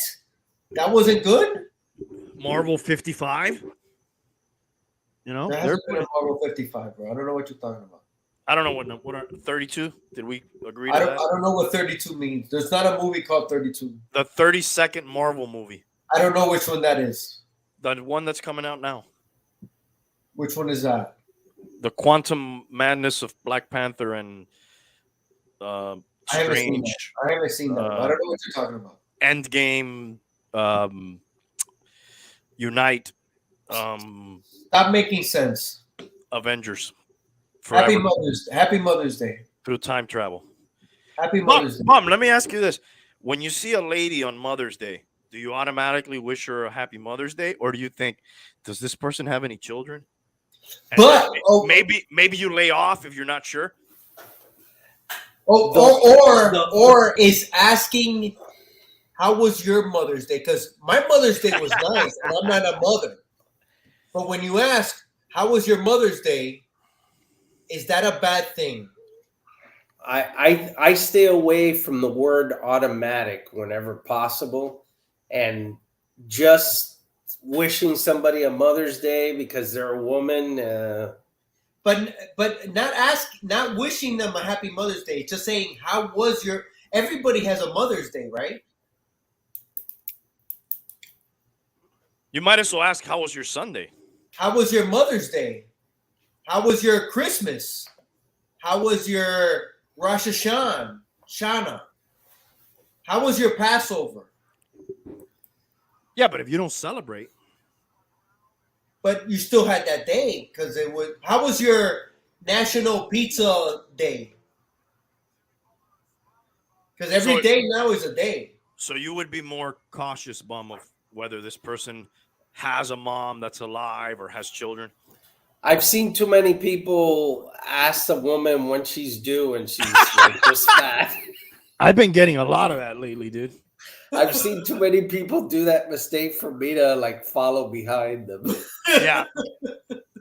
Especially since they said men can get pregnant. They've been asking me that a lot, dude. Yeah. Yeah. Yeah, more than I care to share. When do you do? Any minute now, dude.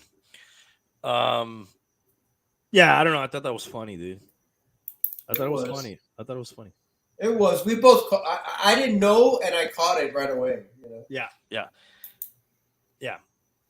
He wished somebody a Mother's Day that didn't have children. I didn't wish somebody a Mother's Day. I asked somebody how their Mother's Day was. Right. That is true.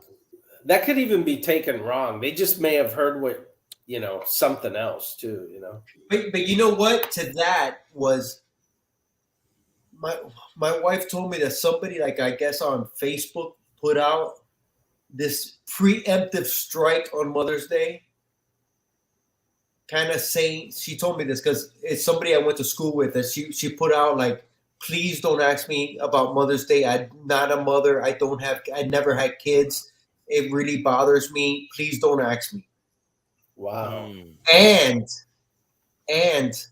their mother reacted to their comment, which was, Bitch, I'm your mother. how about stop being so negative and be thankful for me that I'm still here as your mother and just be grateful for what you have. And go have some babies, bitch. No, Oh, sorry. but I added that. that's a true story, though. That did happen this past week.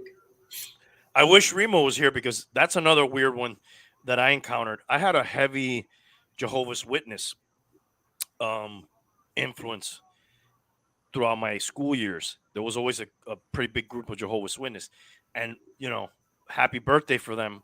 They didn't really celebrate their birthdays and stuff. Right. Or Christmas for that matter. So that was always a weird one. Like, oh, it's his birthday, but don't wish him happy birthday. It's Christmas, but don't tell him Merry Christmas. Also, like Jewish people, right? Like Merry Christmas.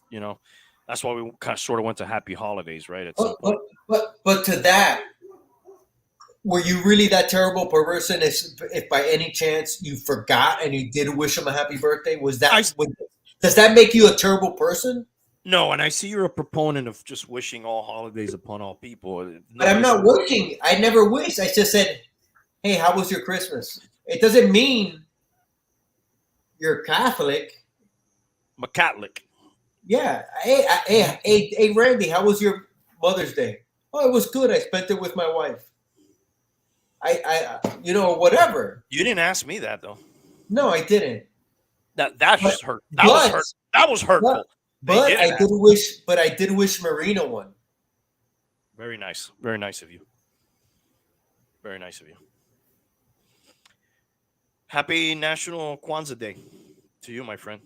It's coming up. Yeah, I know. I'm looking forward to it. Me too. I have big plans. Me too. It's a Monday this year. Oh, yes. I call it Monday. Do you guys celebrate that? Do you call it Black Monday? That's when they fire all the coaches. Oh. Happy Black Monday. But, yes, now the sequels, I feel like they're more of a like a money grab. Oh, big. To me, it's so obvious. But you still got to have a pretty good formula to pull it off, right? I don't think people care. Like, look at The Walking Dead. They're never going to stop that now. They will. That's not going to go on. No, there's like spin-offs and there's and they're going to die miserably. That's going to be like Stranger Things. Stranger Things is going to go on forever. That almost already went past what No, it should have. I was speaking with someone we know very well, and he was saying that they're gonna be making them into cartoons. Well, I'm not saying that they will or they won't. What I'm saying is that, like, artistically, they probably could have stopped that already. You know what I mean? Like it reached its apex, and I thought Walking Dead, same thing. I think the same thing of the Marvel movies, the Fast and the Furious, of course. Whatever, I don't care, about that. But the Marvel movies, they still have a ton of freaking stuff that they could do, man. I'm sure they do. I mean, it's 50, 60 years of comic books?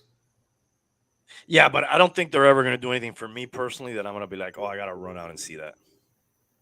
For me. Yeah.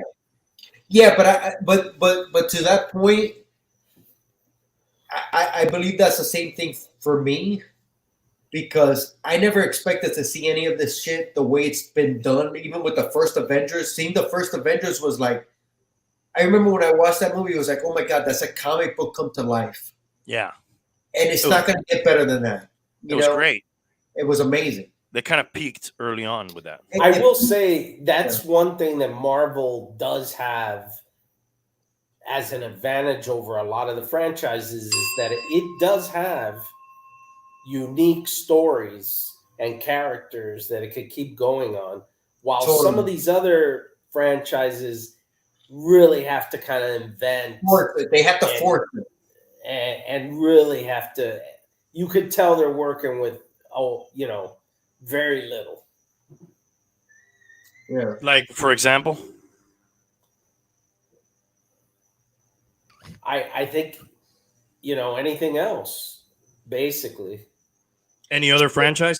Star I, Wars. I Star Wars seems like they just keep let's add, but it's new stuff that they're adding, and then we'll turn it into a movie. Marvel has 50, 60 years of material storylines that they could not necessarily copy exactly, but they could pick the best parts of and switch it to like a modern time. Yeah, but I think we're working with the same formula because we're working with the same folks at Disney. And while Star Wars doesn't have the rich comic book history that Marvel does, they do have a tremendous Legends book uh, history that's been, non-canon since Disney took, but they're still going into that well, and they're pulling out characters and storylines from there and then sort of modifying it into their new thing. And they do have a ton of shit that they could still do based on those books. There's hundreds of books. How do you feel about that saying being where it's not canon? Does that affect it? well, Reading think those that- books.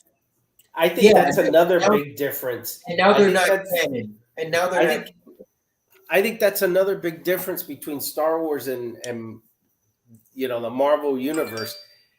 You can on the Star Wars side, they can't even agree on that history. Well, hold on a second, because On the Marvel stuff, I mean, those are stories that have been told. but they're not exactly For like the years. comic books. They're not beholden to the comic books either in Marvel, right? No, but again, they're not inventing something. They're not competing with different storylines of what the past was. I think, guys, for me it's very similar. A lot of Mm. this Star Wars stuff are stories that were written in the books, and they're kind of changing them for their vision. And the same thing with Marvel. Yes, it's Captain America, but maybe his story didn't go exact. I don't know enough. You know, Hialeah, you can say it. But It's No, not you're like- absolutely right, man. It's George not like Lucas- every character that appears in a Marvel movie. Oh my God, yeah, it happened exactly like issue 1, 2, 3. They kind of take the character and they go like a different route with him. George Lucas appreciates certain books and certain stories versus the stories that Disney. So is he the authority then? It all comes down to George Lucas. No, not anymore. But it should. It's his fucking thing. But It should, but he's he pretty gave a much lot of- cut out of it. yeah, but he gave a lot of leeway in those books, and maybe he told the guys, "Hey, here's one thing. One thing you can't do: don't kill Luke. Don't kill Leia, or don't do this. Because later I need. He gave like a few little things that you can't do, and then Yeah. they kind of went off with the stories, but." Disney's not stupid. They got a treasure trove of books there that they could pull shit from. A lot of the shit you're seeing Yeah. on The Mandalorian and Boba Fett and Ahsoka, it's shit from Clone Wars. But- Thrawn is from the books. They're Yeah. getting shit from everywhere, dude. It's not like they're just coming up with this shit. But there's no doubt that is done not because there are good stories to tell, because they feel obligated that it's a money-making venture and they have to keep producing something. Well, Because why wouldn't you? well, quality would be a good reason, but okay. They want to make money. That's it. Yeah. That's it. I mean, it's not because it's good, or at least I don't think so. Well, this is the Fast and the Furious argument. Exactly. And if The Godfather would come out today, right, in 2 or 3 years, we would be having, we would be going into Godfather 6 talking about Michael Corleone Jr. or whatever, and it goes on and on. What Yeah, was he's great about- probably a hacker at this point or some shit. yeah, the great thing about those movies is that and this is why I think the original trilogy was around that, right? It told a very specific story about the most principal characters. I don't really care to know about what Princess Leia's cousin was doing in the Outer Rim, but I understand that if I wanted to make continued money, that I need to tell that story. Yeah, But I don't need to tell that story because it's a good story. I need to tell that story because it makes me money. Right, but Lucas also had the first 6 movies, and he had an idea for the sequel that Disney didn't use. They chose to go a completely different way. So he did also have more stories to tell. That, dude, honestly, we weren't going to get them. He wasn't going to do it. Like it took him a Well, lot to do the prequels. I heard that Disney didn't take any more of his stories because of the reaction and the quality of the prequels. They were Well, worried to be stuck with another set of potentially bad movies. which And they were. in turn, what they did was they created their uniquely bad movies themselves. Yeah, and I do think that a failure of that park, and now they're closing that Galaxy. What is it called? The Star Cruiser thing. They called Yeah. that shit off now. Uh, they just so desperately wanted to put their own stamp on things that the park and the thing was all themed to the Disney era stuff. They should have gone more, with the classic shit, dude. That everybody can sort. Like, you never run into anybody that says, "Oh, I love everything except the original." Like, everybody kind of agrees that that's the best shit, right? Nobody ever says it's not controversial. The first 3 movies, everybody sort of starts there, right? That's your base. Yeah, but didn't you tell me like that also depends on the age, right? Because you doesn't Bruno see the trilogy as sort of older? I need to wait until he's an adult and then ask him. Well, okay. You know what I mean? But yes, you're right. He does gravitate more towards like the clone stuff. Right, and because it looks better visually, it looks better. It's geared more to kids. Yeah. And that's what he grew up with. So But let's see what he says when he's 25. When he's 25, he may come to say, "Damn, these original movies, the storytelling is better, the writing is better." You know what I mean? Like, they don't really grasp it. Like, I'll give you an example. I love G.I. Joe, right? That's like my shit from when I'm a kid, the cartoon and the toys and all that shit. We were here the other day, and like the G.I. Joe movie was there, and he was like, "Oh, let's watch it." And I was like, dude, this thing's really not that good, man. I don't, let's watch something else. He's like, "Oh, let's watch it. Let's watch it." I was like, all right, let's watch it. And then we're watching it, and like 30 minutes in, 45 minutes in, I'm like, he's probably going to go to sleep. He's not going to want to watch it. He's like, "Dude, are you sure? You told me this wasn't good, man. This is really good, man." Because there's a lot of action and explosions. I'm like, yeah, I didn't hate the first one. it's okay, but it's the best out of all the shit they made. It goes more downhill, but it's Yeah. not really like a good movie. Like, No. I'm never gonna tell anybody, "Dude, you really gotta go watch G.I. Joe." Like, No. I'm never gonna do that. And maybe I'm too invested too in that franchise and stuff, but it's not great. But it was good action. Can I ask you a question, Randy? Yeah, I love those guys behind you, by the way. Yeah, they're my favorites. Power Were you- Rangers. Were you like you were hesitant to show it to him, right? I just told him, "Hey, this ain't really that good." But did you do that because you didn't want your childhood to get shitted on? No, I just thought there was a better movie we could watch, but he insisted, so we watched it. And by the way, in the scenario you give of let's see what Bruno says when he's 25. Yeah. Can any of you guys give me an example where something that you used to watch in your childhood, you later saw something else that surpassed it and you said, "Oh, like what I watched in my childhood sucked and this is way better"? It's kind of tough. Usually what you watch in your childhood is super nostalgic, no matter how crappy it was. And it sticks in your head. No matter how bad it is, you see it through your kid eyes almost. Well, see, Yes. this is the weird thing about that. I've taken him to see every Disney era Star Wars movie, and those he doesn't really care about them. Which ones? Like The Force Awakens, and He doesn't like them? he doesn't hate them, but like it's like whatever.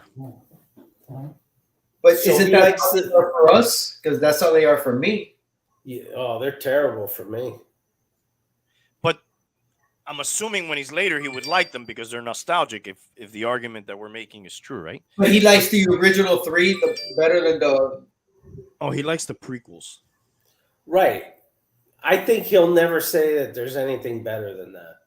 He likes the prequels better than the original ones. Yes. Really? Yeah, he's into the clone troopers and all the military. Yeah, and He that's likes, what. he likes it better than The New Hope, better than Empire Strikes Back. Yeah. But Wow. that's what he grew up watching primarily, right? That was even before his time.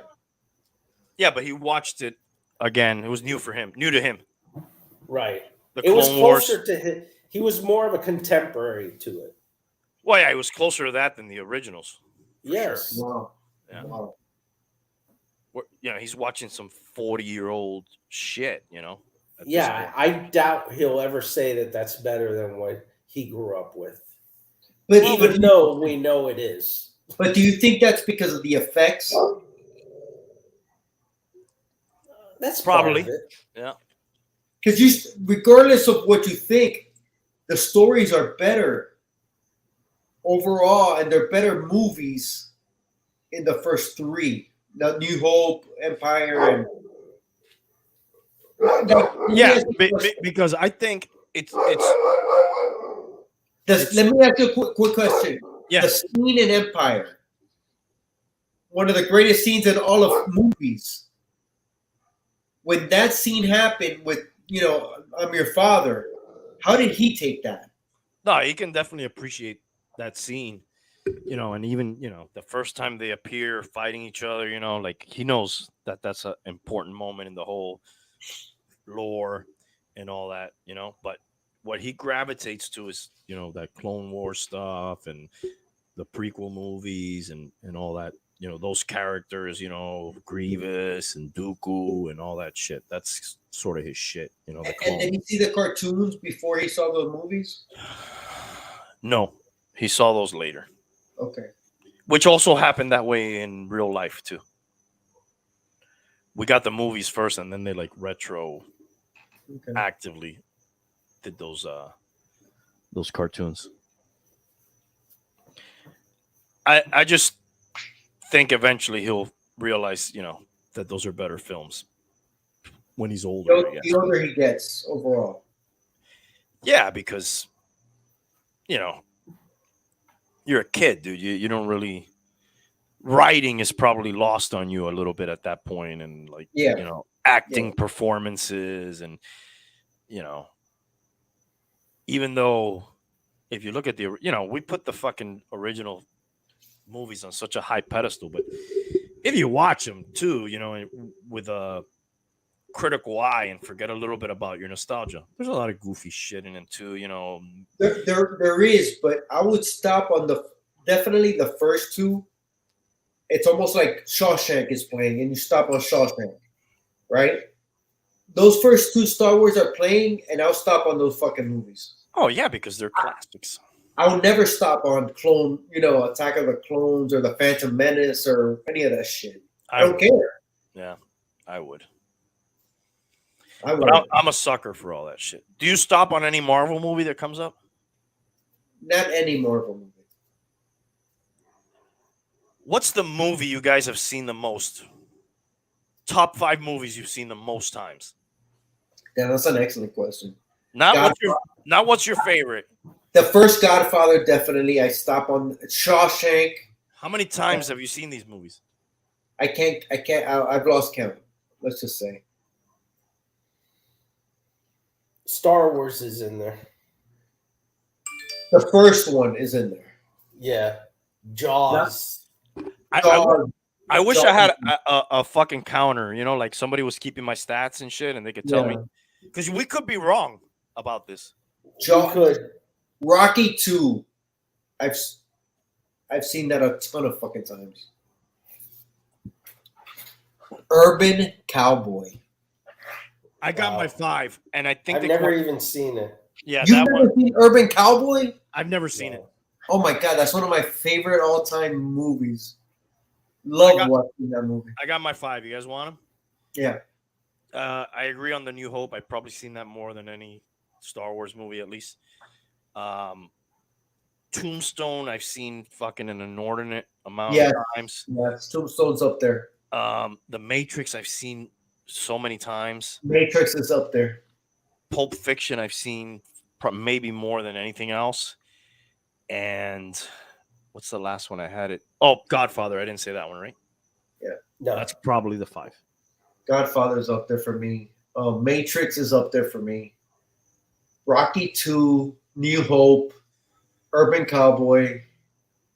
I've seen The Exorcist a lot. I've only seen that a handful of times, actually. yeah, me too. I've seen Friday a lot. Handful of times. I know I showed The Exorcist to my kids. I don't know, a couple years ago, and they kind of laughed at it. They laughed at it. I did that with my daughter and her boyfriend. They laughed. The reason that I only saw that movie maybe 5 times, maybe 4 times, I don't know, is because I was truly scared of it. Me too. Me too. But I like getting scared sometimes. You know what's a movie I've seen a ton of times? Black Hawk Down. I've seen it a few times. Let me ask you a question. Wow, that's an odd one to have seen a lot of times. It's a fucking really good movie, bro. Yeah, it is. No, it is. It is. If Tombstone's up there. Yeah, Tombstone's up there. Doesn't The Exorcist, Independence Day. I've seen that a lot too. Isn't the reason that some of these millennials, Gens, I don't know what the fuck you call these kids nowadays, that they sort of have that same reaction? Because I've heard that reaction from multiple people with children that age. Is it because the time of the movie and what people maybe thought of movies and what was taboo and religion, and of course looking back at a movie that's 40 years old, we got special effects to consider too, which can make it look a little more, wonky, and like, oh, that's silly. Do you think that is the reason why they have that reaction? Yes. Like, I don't think the religion is held in such high esteem like it used to be. Right. At that time, it was more widely. I don't know. You were scared of going against it. Yeah. Even though I saw a funny thing, I think it was Louis C.K. Did I send it to you? I sent it to you, Hialeah. You remember? Yes. Well, do you remember what it was? No. It was a stand-up. I don't remember it, though. I think it was Louis C.K. doing stand-up talking about when you die or something like that. And like it comes time for judgment or whatever. And you're like, I hope I was fucking right about this shit. Like he doesn't believe, Right. But then when you die, you're like, fuck, I hope I was right. Yeah. God, it would suck if I was fucking wrong right now. Yeah. Like, holy shit. Yeah, religion in movies is Religion isn't as scary, you better believe like it used to be. yes, but are we right or are we wrong? We don't know.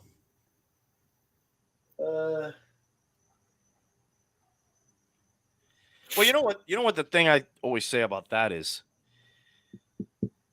especially some religions will automatically go against other religions, right? Like, hey, this is the truth, not that. Or this is the way that you should believe, not that way. I don't think that is the actual religion that does that. I think that's the interpretation of the people in the religion. Yeah. Well, it's all interpretation, right? Like it's all to some degree. Right. But that's the one that gets me like, well, wait a second. How can we be so sure you're the right one and then all these other ones are wrong? How do we? Because if you really step back from it, none of them really say critically that they're wrong, so much. But they imply it because, hey, this is the way we do it. No, we don't do that. Well, wait a second. They do that. So that's got to be wrong because if they do that and you're telling me to do this, You Wow, just that's a horrible picture. Demi, why you do this to me, Demi? Baby. And that's what's amazing about that. That flashes on the screen for a second, Exactly. and that freaked me the fuck out, dude. Yeah. Dude, that was probably the scariest part of the movie, right? Yes, Demi, why you do this to me, Demi? Your mother sucks cocks in hell. It's like you were seeing something you weren't supposed to see. You're not my mother. Mimi. Dude, I remember the first time I watched that movie. I think I've told the story before, but like I would see it at the video store. Remember the video store? I would see it there and I would be like, oh, I've heard about this. Randy, which was who? Well, we all grew up pretty much in the same area. What was your video store? You know where the National Supermarket there was on Palm? Is it Palm Ave? That one? No, it's not Palm. Yeah, Palm Avenue. Yeah, Palm Avenue. Yeah, they had a little sort of mom and popish. Yeah, they did. Right by the shoe store. Well, that was the later incarnation when that one was actually a little bit bigger. There was another one before that one. You know the other little strip that's like behind the mechanics? Yes. There was one there. That was my original one. And then later, that one that you're talking about in the main strip after the pharmacy, after the shoe store, before the supermarket, and I don't remember what else there was there. Yeah. That one was later, but initially it was another one.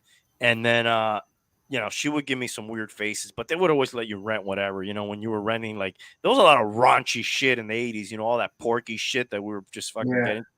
You know, they knew kids were getting that to jerk off, dude. But dude, did you ever go behind the little beads? No, she would not let us back there.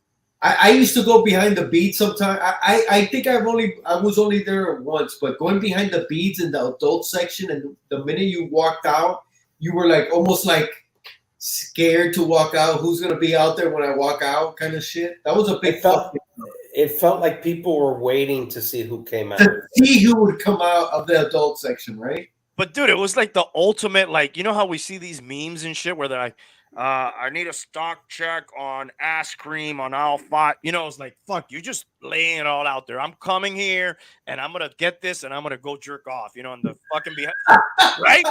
And the person behind the cashier is like, they know exactly what you're gonna go do right after you leave there, right? And you're like with a cover. You remember you would have to bring the cover to the front. It is the walk of shame, dude. You'd have to bring the like blondes with mules. You know, that's the original. That's the original walk of shame, bro. Yeah, dude. Especially if it's sort of like a young, good-looking, you know, girl there, and you're like, you know, and you're just laying it all out there, bro. They know what you're into, bro. And God forbid, like it got crowded, and maybe the boxes in the front got piled up, and who's endless cocks? Who's got chicks with dicks part 5 here? I mean, dude, and then like, so you run into somebody from the office or something there, and you got like a fucking stack of fucking, you know, porn shit, dude. It's embarrassing, bro. It was fucking. It was anxiety, bro. It was unwarranted stress that you brought upon yourself, bro. Yeah, we had like a circuit of, you know, proprietary tapes, let's say, that people had in their collection, and you know, there was like a grassroots movement, you know, to like pass those amongst, you know, even in older, like somebody got a girlfriend or something, you know, hey, hold on to my tapes, dude, and they would bring you like a bin or some shit, you know, and you had to, you know, you were doing your friend a favor by storing them, but also you were like, oh shit, there's some new fucking material here that I haven't fucking seen properly, you know. Yeah, there was always the guy who never returned the tapes or kept the rotation going. They kind of died with it. Yeah, there was always some shit that you fucking. And it was tough to get, like, to ask for that back. Hey, could I get my collection of endless ass back? You know, it's kind of. Yeah. It was always hard to get, you know, really aggressive and getting those back. Yeah. No, we had like an understanding, but yeah, there was always like The guy who kept them beyond, just like in the video store, somebody always kept the video longer than they should have. yeah, but there was always like a classic that would come up missing, in that rotation. Like, hey, what happened to fucking Debbie Does Dallas. Debbie does Dallas, baby. Debbie does Dallas. Yeah. Shameful. Hey, the Tank never woke up, huh? There was Debbie does Dallas, Holly does Hollywood, Deep Throat, Who's Behind Taboo. Taboo. Oh, you remember Seika? Oh, Emmanuel. Yeah. Emmanuel was a soft porn. Seka was a dude, right? No, Seika was a chick with blonde hair, short blonde hair. All right. Like a German chick or something. Yeah. Nina Hartley.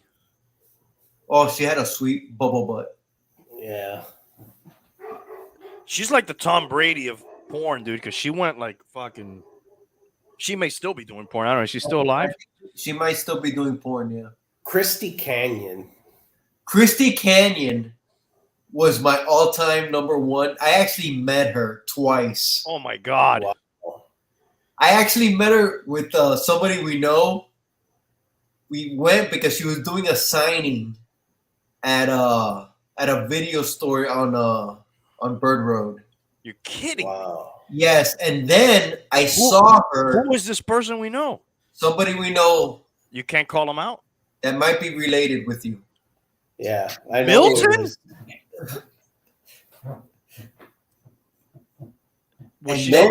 Milton was a connoisseur of the adult industry. And then I Was got she still in fighting shape. and then I got to meet her. I met her there, and then I went to see her dancing at some club, and she was dancing, doing her thing, and I remember putting a 20 between her tits. Oh my god, you went hard, dude. And she still has like I think she has stuff on YouTube, or she has like a national podcast kind of shit thing going on. What year was this? 89. Yeah, right in that area. Yeah. Oh, so she was still in fight shape. Yeah, she was in fighting shape. I saw her dancing. We went to a club up in Boca or some shit. Wow, dude. Yeah. I didn't know you were that much of a connoisseur, dude. Not anymore. Not as much anymore, I'm not in my fighting shape anymore, Let's see if I can show a picture of Christy Canyon for the folks. It's all gonzo now. Dude, she was so hot. Yeah. Wow, she's got the fucking heavies on her, dude. Yeah, she was fucking hot, dude. And just think of the last name, Canyon. Yeah. You gotta have a lot of confidence to have a name like that. And it was probably a canyon. Yeah. Let's see. She got my $20 bill. Damn, bro. Adjusted for inflation, that was probably like a fucking 100, dude. Dude, I was gonna blow my wad. Wow. Literally. You literally and figurative and financially. Yeah, that was big for 1989. Holy shit, you went hard. You were like, man, maybe. I went hard, bro. I went hard. Who knows? Money well spent. I could get. That's a great story. You could always tell that story. In certain circles. Yeah, I had like a best of Christie, and it was autographed by her. Do you still have that? No, Oh, come on, dude. I don't. What happened to it? Videotape, It disintegrated. it deteriorates quite, especially when you pause it on a certain part of the tape for a really long. There's only so many viewing. There's so much viewing potential there. There's always a favorite scene that gets paused a lot. You burn right through it. Now, speaking of that, the other day when I watched the 12 Monkeys, I started looking up where can I stream this, right? Like where can I don't know why. I don't know why I wanted to watch the movie. I think somebody talked about it on a show or something. I don't know. I wanted to watch it. And I started looking up, where can I stream this? Where can I watch this? Where can I look it up? And then it kind of became a hassle. And then like I walked over to It my became an shelf. asshole. It became a hassle. Oh, dude. Hialeah, when you bent over like that, the face was on your shoulders, dude. Oh, that's scary, bro. And it looked like the guy. No, That was fucked up. That's scary, bro. Did you see that, Go? No. Oh, it's a good thing. It looked really scary. Yeah, it's freaking me out right now. So I was trying to figure out where to stream it, log in, pay, and then I just walked over to my shelf and I had it there, and I was like, "Oh, fuck it, I'll just pop it in the DVD." Do you guys even have DVDs anymore? I do. I still have my DVD, but my Blu-ray player broke, and I never bought a new one. When's the last time you popped in a DVD or Blu-ray? It hasn't been that long. Maybe Probably 6 2 months. Maybe 4 months. And is Blu-ray 3 years. Is there a fucking big difference when you watch a Blu-ray from just a DVD? There's a difference. But it's negligible. It's more on the sound and some of the effects that it supports, like 5.1 Dolby and that kind of stuff. I find that I like to have the physical copy, especially if it's one that I like a lot. It's not. Yeah, I've gotten over that. Having the physical copy? Yeah, that used to be a big thing for me too. I've gotten away from that. You don't really care? Not anymore, but it was a hard habit to break. You know where I was like that? With music.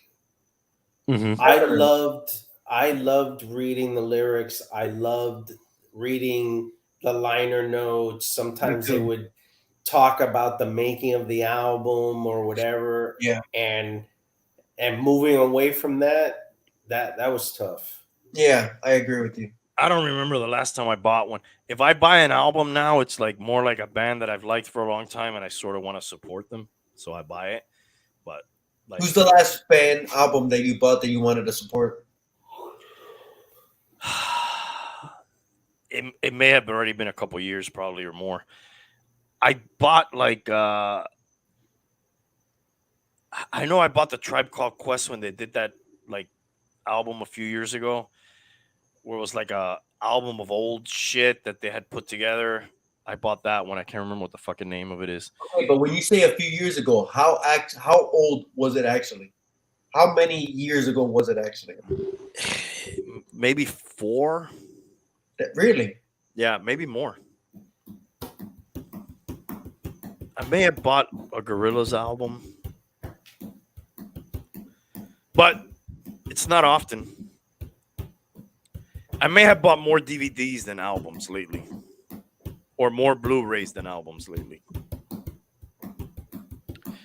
Now the albums are just digitally released. They don't even always make a physical copy, right? No. I don't know. I also like to have the physical copy because even books, I don't fucking care so much for that Kindle shit. Or I guess if I was driving, I wouldn't mind the audio book shit, but I still kind of like to have that fucking thing in my hand, dude. That's how I am. My wife actually is very big in the Kindle. She fucking loves it. I mean, I can see how, people like that shit too, but like for me, I just sort of like to have that fucking. I like to have the fucking thing. Oh, you know what? Another thing, like let's say the fucking internet goes out, or we have a hurricane. Dude, my DVD collection saved me that last hurricane we had. There was internet issues. That one from like 6 years ago. I don't remember the name. I call it the one where a lot of fences fell over. Mm-hmm. Everybody's fence fucking fell over during that hurricane. We were like a week without internet, and we just watched a lot of fucking. We watched all the Star Wars movies. I remember that. Also, the way that they're like fucking banning books and fucking even some music. You've heard of some music where they've gone back and edited lyrics that are deemed offensive or whatever now. There's something about having the original that I like, unedited. Either having the original, but I'm sure it's either the original or the clean version, right? Yeah, I'm mixing the two topics together. I think we were talking at one point.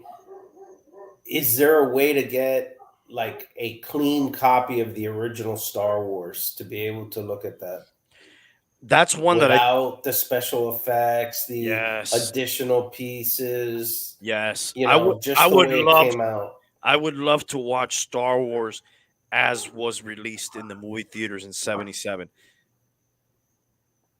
The closest I have is the VHS trilogy that came out in the era just before they did the prequels. But even that was like billed as the remastered whatever Yeah. fucking, you know. The blue, it's like a blue and purple looking thing. The one I have is like a gold sleeve Oh, okay. and in there are the 3 VHSs from the original 3 movies. And it has like Darth Vader's face on it. Yes, I I remember had that, but not the gold version. It was the version before that. Yeah, which is probably before they. And they didn't have any in that version. They didn't have any of those extra scenes. It was just supposedly the original enhanced. Here's what I have. It looks like. Do you see that? This is what I have here. This purple thing here. Why am I pointing like if you guys could see that? Well, I thought you were showing it. No, I was pointing out one of the ones you were showing there. Oh, I'm sorry. Okay. It was like that blue. Okay. This Yeah. is Older. Yeah. Yeah, that's what I had. mine's a couple years older because it says that says 95. This says 97. These gold ones, and I have those. Did those have the extra scenes in them? Like the Han Solo stepping over Jabba and the Yeah. droid carrying. It may. I don't think mine did. So they call them special edition, and yours says original version. Yeah. Yeah. I shouldn't have gotten rid of those then. Oh yeah. Because it was original version, just like enhanced video, not extra scenes. Well, look, you can get them for $60 on Amazon, dude.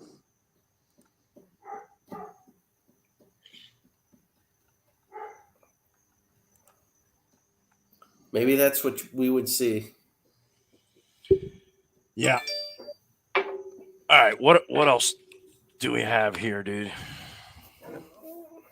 Martha Stewart's going to be on the cover of Sports Illustrated. Yeah, I saw some of the pictures, and I wish I didn't. They're going old, dude, because last year they had Elon Musk's mom Jesus. on the cover. Are you serious? You know who was impressive, who I didn't really like, I didn't know of her, what she was or anything? That Indian chick. Oh, that she was married to Salman Rushdie? I don't know who that is. Padma. Yeah, she was married to Salman Rushdie. He wrote the Satanic Verses. Oh, is that who she's married to? She was. That's her ex-husband. Wow, that guy's a bum. She's hot as shit. Who's the woman we're talking What about? do you mean he's a bum? Huh? What do you mean he's a bum? He's I remember that guy being like an old fucking guy. Yeah, he's a bum. What's the Yeah. name of the? What's The the name high, of what's the name of the woman? Padma. Her Yeah. name is Padma. Padma is what I remember. Rushdie. His name was Salman Rushdie, but they're divorced. The Ayatollah Khomeini put a hit on him an assassination hit after he wrote the Satanic Verses. It's this lady here. Can't see her. Yeah, can't see anything. Sorry. Yes, that's her. She's a chef or a cook. She's on the Yeah. Food Network. Dude, she's like 55. Yeah, she's hot as fuck. Here's Elon Musk's mom. Yeah, that won't be necessary. Yeah, don't go there. Let's scope out Martha Stewart here.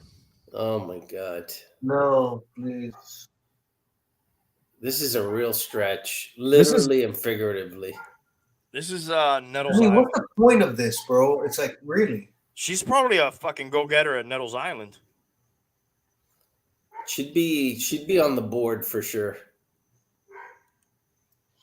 I'm not sure if I can get my board hard enough for that.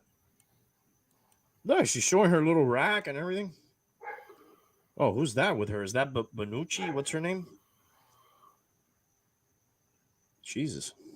Monica Bellucci? Is that her? I don't believe so. What I did notice was with Monica Bellucci, she's always been one of my favorites. Dude, she looks just like this old time Scarlett from the 50s. God damn it! I saw a movie with her. They look so much alike. I couldn't believe it. Rita Hayworth. Not Rita Hayworth. It was one that was with Sinatra. That's a pretty hot chick, man. What, Rita Hayworth? Yeah. Yeah, she was fucking hot, but she had a lot of mental issues. Yeah. Don't they all? No, she really had them. She was like, You've seen her before. yeah, she was gorgeous. She was the girl in the poster in the Shawshank Redemption. Yeah, lay the blame on Maine boy or something. Lay the blame on Maine, and she does a thing with her hair. Yeah. Classic Hollywood glamour. She was one of the first. She was gorgeous, bro. I'm surprised they don't put this lady on the cover, dude.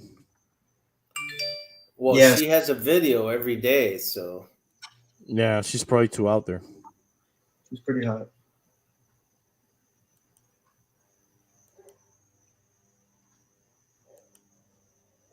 her and Sofia Vergara.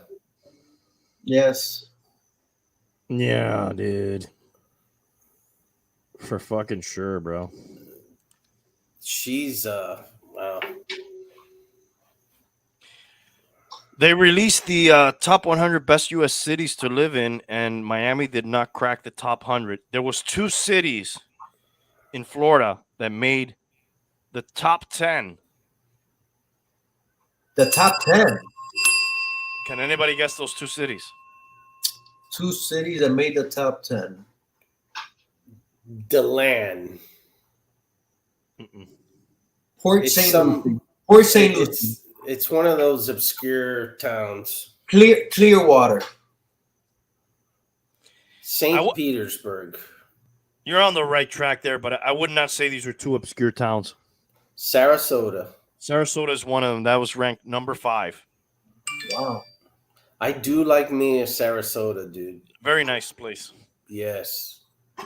Where is Sarasota? That's on the West Coast, right? Yes. Yes, quartz on the beach. Your feet won't burn, right? Yep.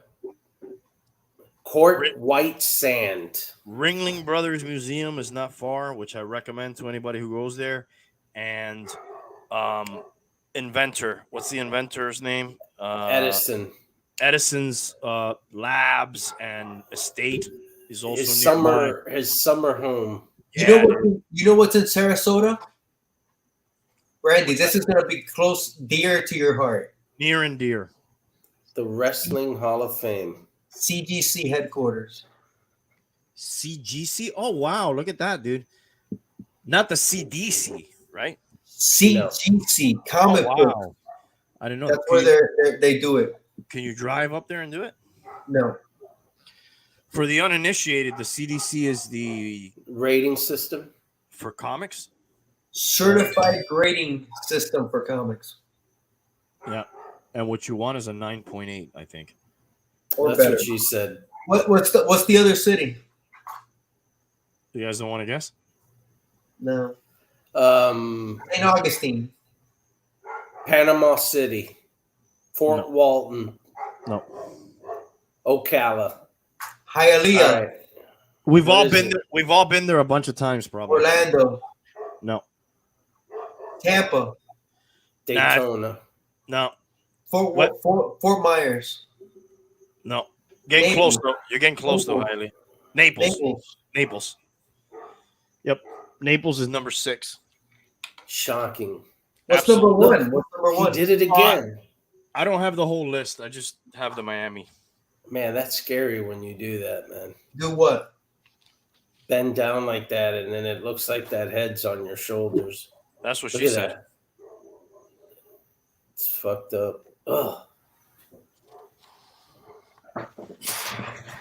Oh, this was a debate online. What do you guys think? There was a debate over who was better in their prime, De Niro or Pacino.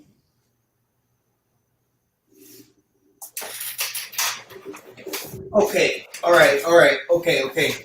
I think it's pretty easy. De Niro was definitely better past his prime.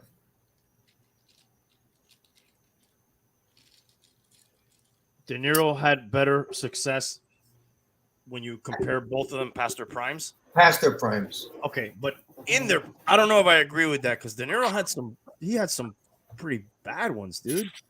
What did he have good past his prime? The thing about me is once Pacino won the Oscar for Scent of a Woman, Hooah! that's all he did for the rest of his career mostly. What? Okay, but Name me another good movie. The best De Niro. I could think of one, maybe two, after Son of a Woman that was actually good. well, let's see.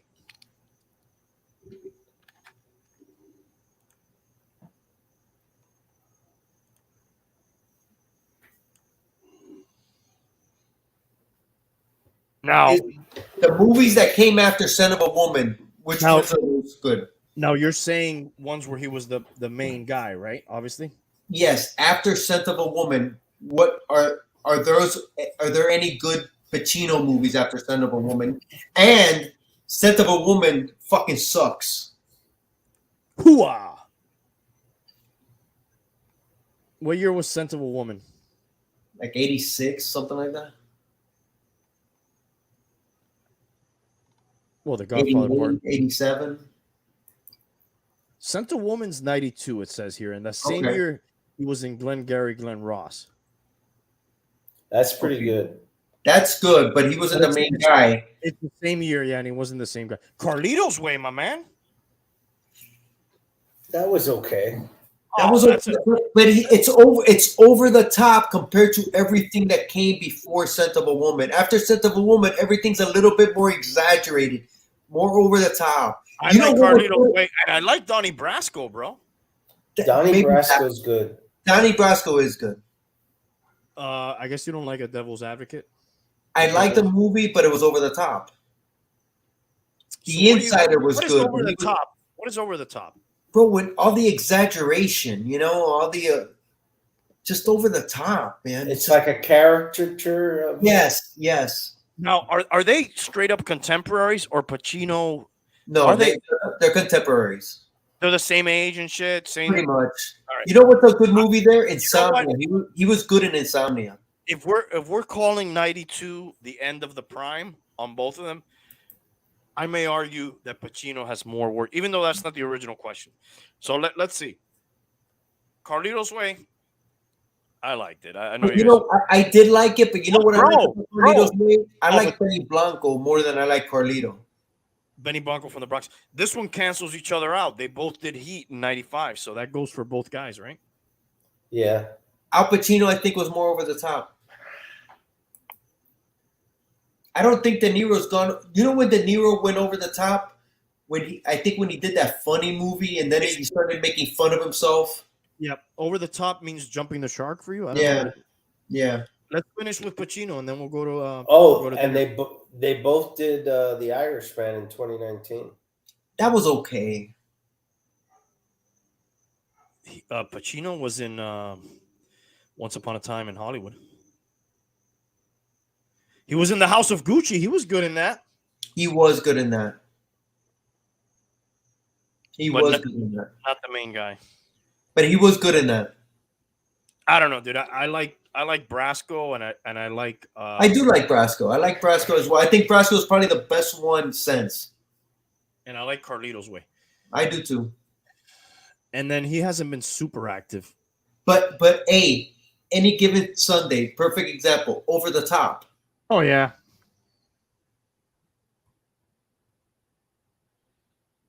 Go to De Niro. I think De Niro after what was the movie? Meet the Parents. Fuckers. Meet the Parents.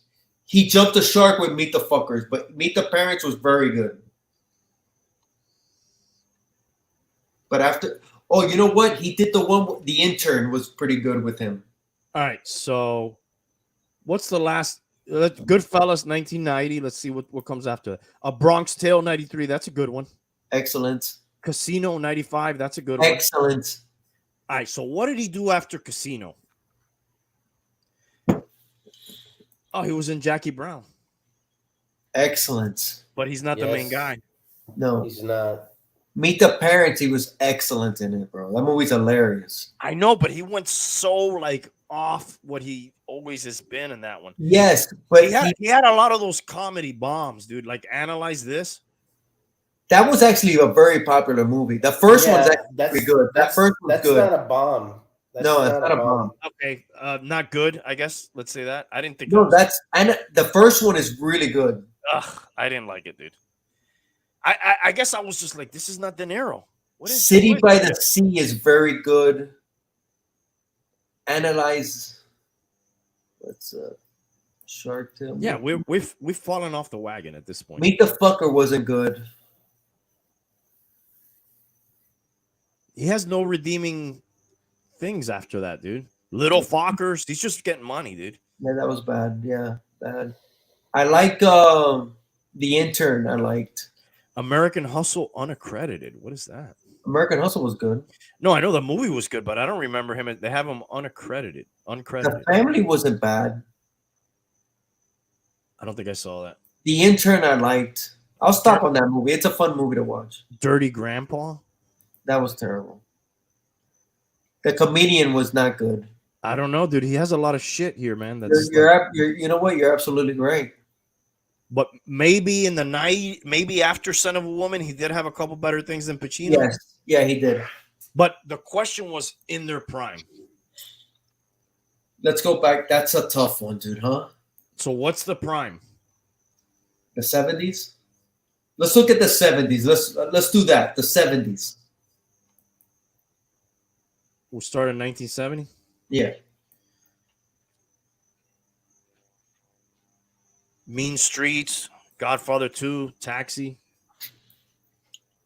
Deer Hunter, Raging Bull, Once Upon a Time in America. The King of Comedy I love, but that's the 80s. Yeah, you know we got into the 80s. Yeah. Oh, he was in Brazil? I don't remember that. So, of this movies of this era, I know that Taxi Driver and Deer Hunter are highly acclaimed, maybe even award-winning movies. Deer Hunter won the Oscar. Yeah, I don't really care for either one of those two movies. I'm not a fan of Deer Hunter. I do like Taxi Driver. Like, if I never watch those movies again, I really don't care. Now, Raging Bull, I've heard great things about. I have it there on my queue, and I haven't watched it yet. That movie's fucking insane. That's a really good movie. Jake LaMotta. It's a hard watch. It's really good though. All right, so let's look at Prime. You guys good on Prime De Niro here? Mm-hmm. Let's look at Prime Pacino, which I guess we're going to look at the same era, 70s. Godfather, Serpico, Godfather 2, Dog Day Afternoon. We're gonna get into. And Justice for All is very good. I've never seen that. Should I? Yes, it's good. It's a courtroom drama. He's a lawyer. Dog Day Afternoon is is fucking great, bro. He's excellent in that. And then, and you know, if we're gonna go into the 80s, you gotta go Scarface. Was that good though?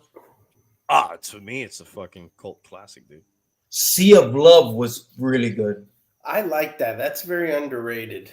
Sea of Love with Yeah, what was her Ellen name? Barkin. Yeah, that movie's really fucking good. I'll be right back. It's close, ain't it? Yeah. It's you're splitting hairs, bro.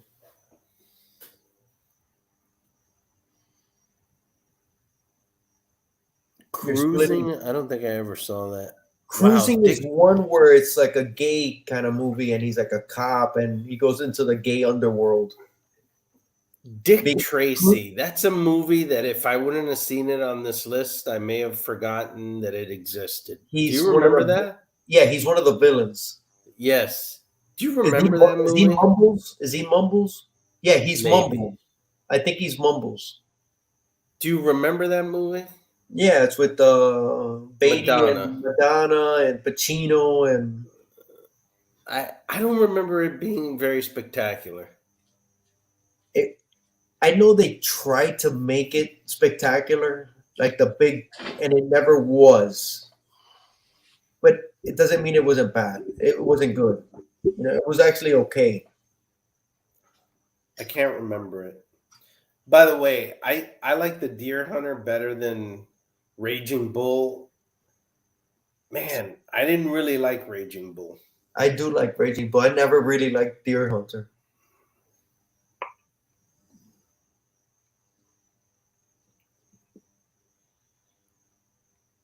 It seems like De Niro was more prolific. Dude, they were really both amazing, man. It's hard to say which one's better. Yeah, it's gonna boil down to which movies you liked better. Yeah. And to me, Pacino has some iconic. Michael Corleone is so iconic. You know what sucks? Like, who's gonna take their place that's now? Well, the closest thing you have is like Brad Pitt and DiCaprio, right? Yeah. Jesus. What do you mean, Jesus? Those guys are good, bro. It's just different. Are you time. are you just shitting on DiCaprio and Pitt, dude? No, I mean they're good, but man, that's a bit. There's a drop off. Really? Dude, they're Wait, really, wait a they're second. really good, bro. Wait a second. Wait a Yeah. second. Yeah, I would more akin to a Daniel Day-Lewis.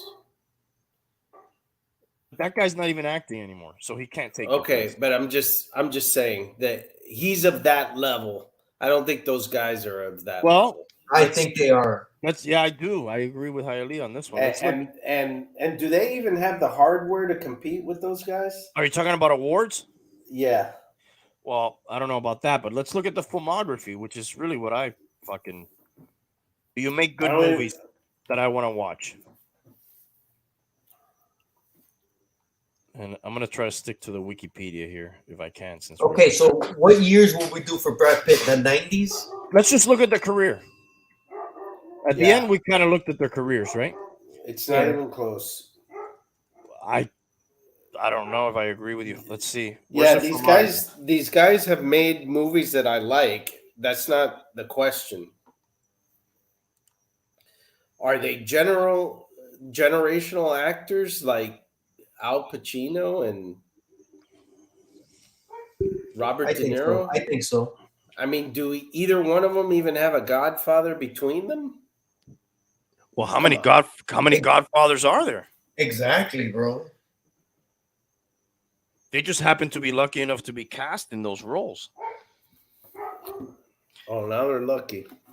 Well, I'm not, dude. I'm not I love those guys too. I'm just saying, I don't think these guys. Let's look at their work here. Let's see. I What's- think there's a drop off. Can we agree on that? Is DiCaprio and Pitt the same thing as Pacino and De Niro? No. First of all, they're not done yet. And Okay. I think these guys are making better movies into later in their career than De Niro and Pacino are. Or were, I should say. Because we're talking about their drop-off in the 90s, right? Which is what, 20 years after they started? In the case of De Niro and Pacino? Or more, right? 20-something years, maybe? Yeah. Which DiCaprio and Pitt are probably in that era right now.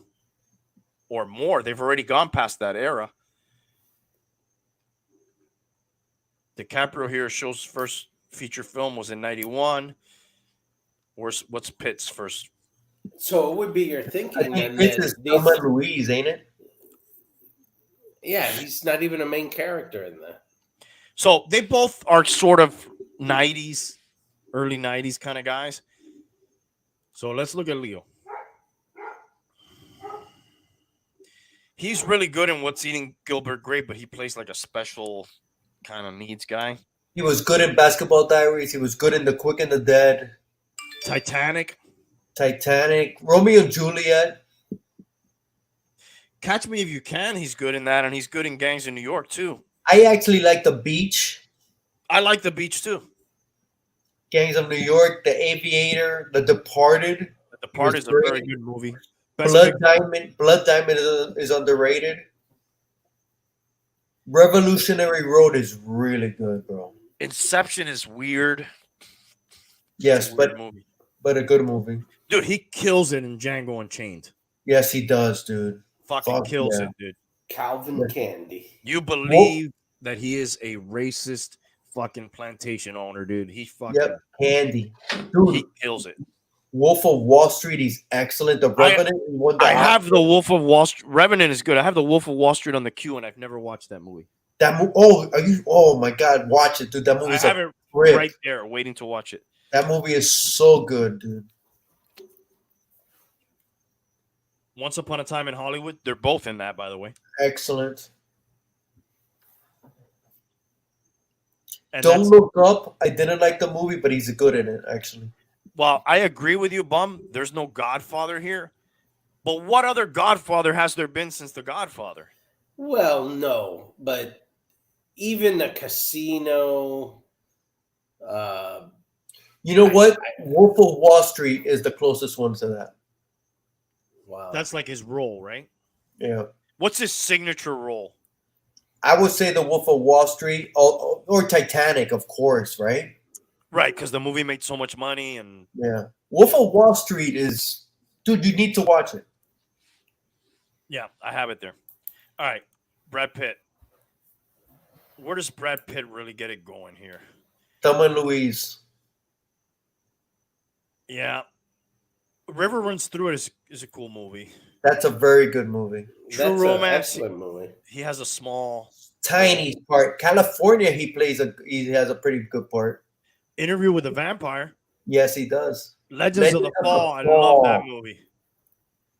Legends of the Fall. 7, 12 Yes. Monkeys. Yes. You guys remember The Devil's Own? No. Yes. Is that with about Harrison voodoo? Ford. Is that about voodoo? It's No. about that military.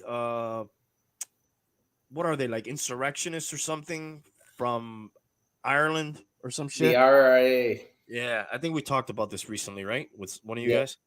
Yeah. The troubled Fight. times. Fight Club, dude.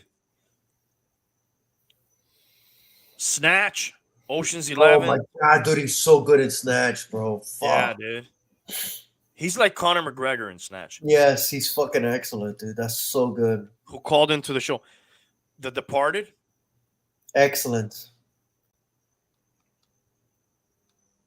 The Mexican wasn't good. Spy Game wasn't good. Ocean's 11, he was really good. Yeah, then they just Wait, fucking made a bunch of The money. Are you doing Brad Pitt? Yeah. It Mr. said- and Mrs. Smith was good. Who is he in The Departed? I was just gonna say.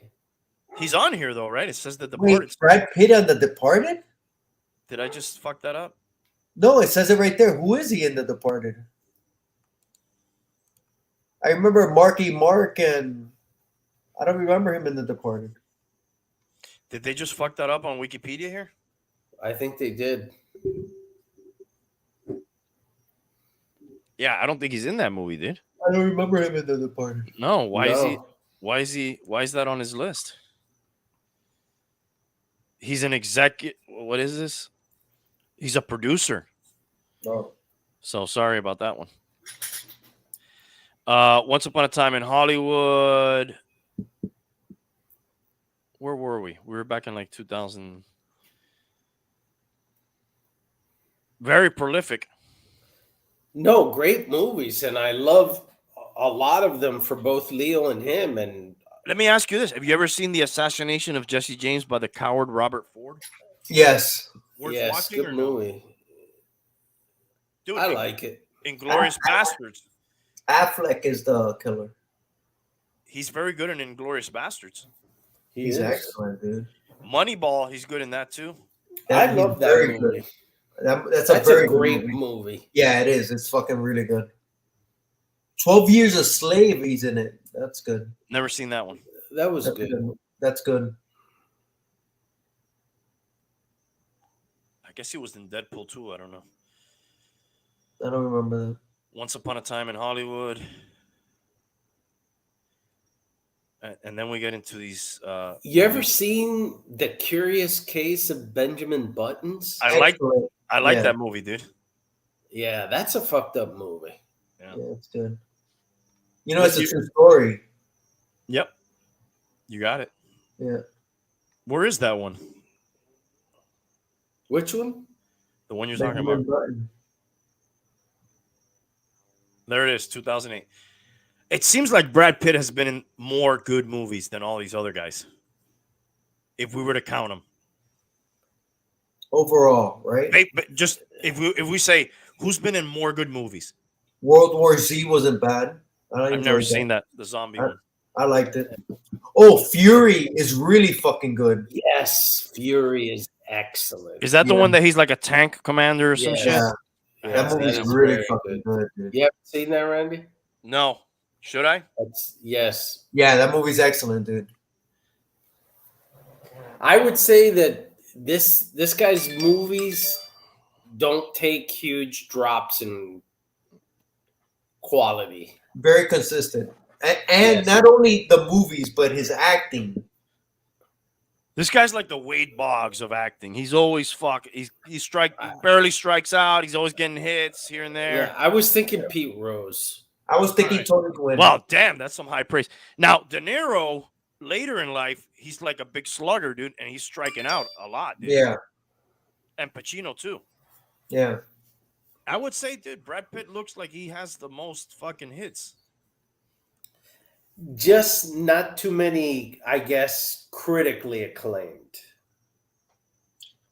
It's a lot of good movies. But Leo It's a lot of good movies. Leo's up there too, bro. Leo's made some good decisions. but he seems a little more selective. Look, from 2000 on, let's count them. 1, 2, 3, 4, 5, 6, 7, 8, 9, 10, 11, 12, 13, 14, 15, 16, 17, 18, 19, 20, 21, 22, 23, 24. All right, that's not that's a lot. 24 movies in 23 years. How many has Brad Pitt done? More. Look at that list, Yeah. dude. But Leo likes to have a good time, so he doesn't have a lot of time to make movies.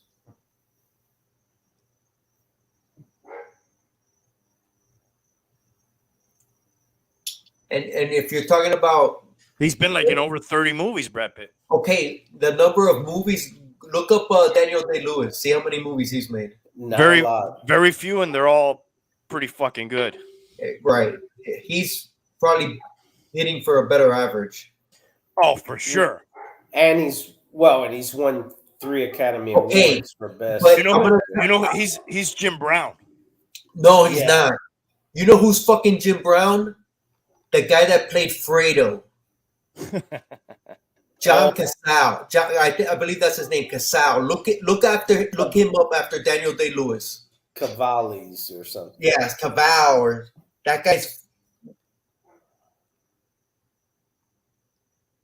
He's been in very good movies, but not quite this, dude. Look. Let's look him up afterwards, okay? Yeah, But sure. but all his movies are like he's acclaimed as a great actor. It's not Right, like but the he's not the movie main. was He's not the good. main guy in any of those movies. Right.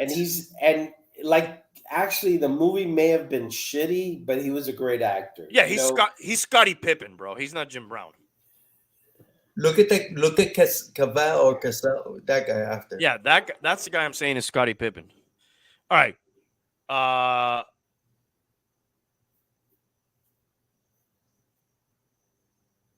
This guy's most acclaimed ones, obviously, is There Will Be Blood, Lincoln, Gangs of New York.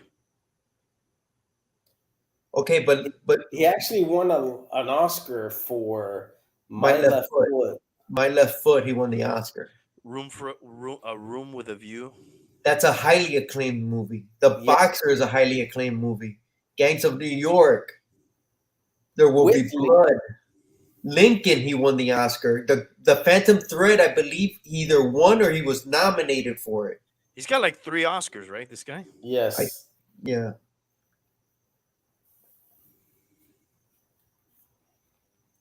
That is tied with what? Jack Nicholson and maybe Tom Hanks, I think maybe Spencer Tracy Spencer Tracy. or Clark Gable, one of those. I think it's Spencer Tracy. He's got a ton. That's his Oscars right there. There Will Be Blood, Lincoln, and My Left Foot. He was nominated for In the Name of the Father, Gangs of New York, and Phantom Thread. He should have won for Gangs of New York, bro. Yeah. He lost to Adrian Brody in The Pianist. That's a fucking good film too. See, I've never seen that. Oh, that's good, man. You should watch that.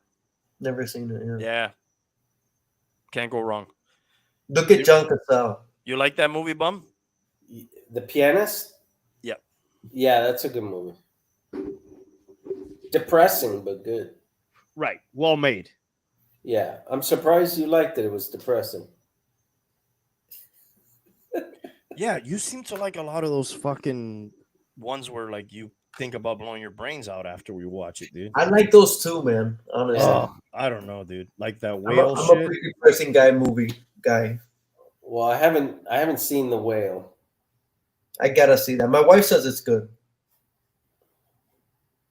Oh, God, I have no interest, dude, in watching that. Look at this guy's movies, bro. Godfather. I'm smart. Godfather 2. Look at his movies, bro. Dog Day Afternoon, Deer Hunter, Godfather 3. Oh, archival footage. The Conversation is a fucking excellent film. Never seen that one. I guess this was fucking Coppola's boy because half of his movies are Francis Ford Coppola. Dude, The Conversation is with Gene Hackman. It's excellent, dude. Look at that one. I think The Conversation was up for an Oscar.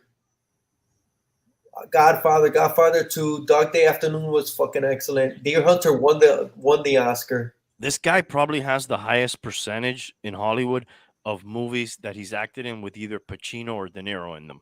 Yeah. Am I right? Yeah, he died, I think, after. And the Godfather one, I think that's all fucking footage from when he was alive, because I think he died of cancer, right after the Deer Hunter.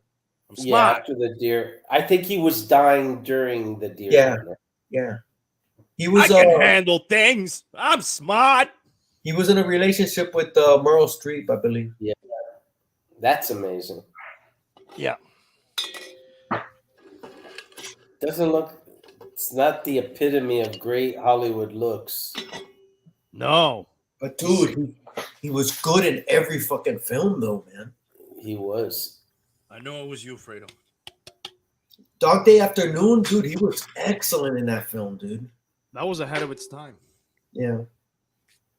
Yes, it was. They were robbing the bank to pay for Yes. his sex change or His girlfriends, his boyfriends. Pacino's? Yes. Yeah. And she was a minor, or he was a minor. No, But he dude, was. I'm telling you about Brad Pitt and DiCaprio. Those guys have been around 30 plus years. So who really is the next people? You know what I mean? You know what I like a lot, but it seems like he stopped making movies. Is Gosling? Ryan Gosling. Yeah. Oh, he's coming out with a movie. He's Ken. Oh, really? God. Yeah, with Margot Kidder. No, Which not Margot Robbie. Sorry. Yeah. Which Yeah, when Margot Kidder and Is Christopher dead. Reeve. that's when you jump the shark when you do Ken. I think I told you, like, why are those two doing that movie? It's Money. obviously about the cash, right? Right. Doesn't seem like the best. Now, hey, let me career tell you. movie. Let me tell you. You said there's a drop off from Pacino and De Niro to Yeah. fucking Pitt and DiCaprio. There's a fall off to Gosling from fucking Pitt and DiCaprio. Yes. Yeah, totally. Bigger than the one from De Niro and fucking Pacino. Yeah. Yes. Yeah, I would agree with that. So who's next?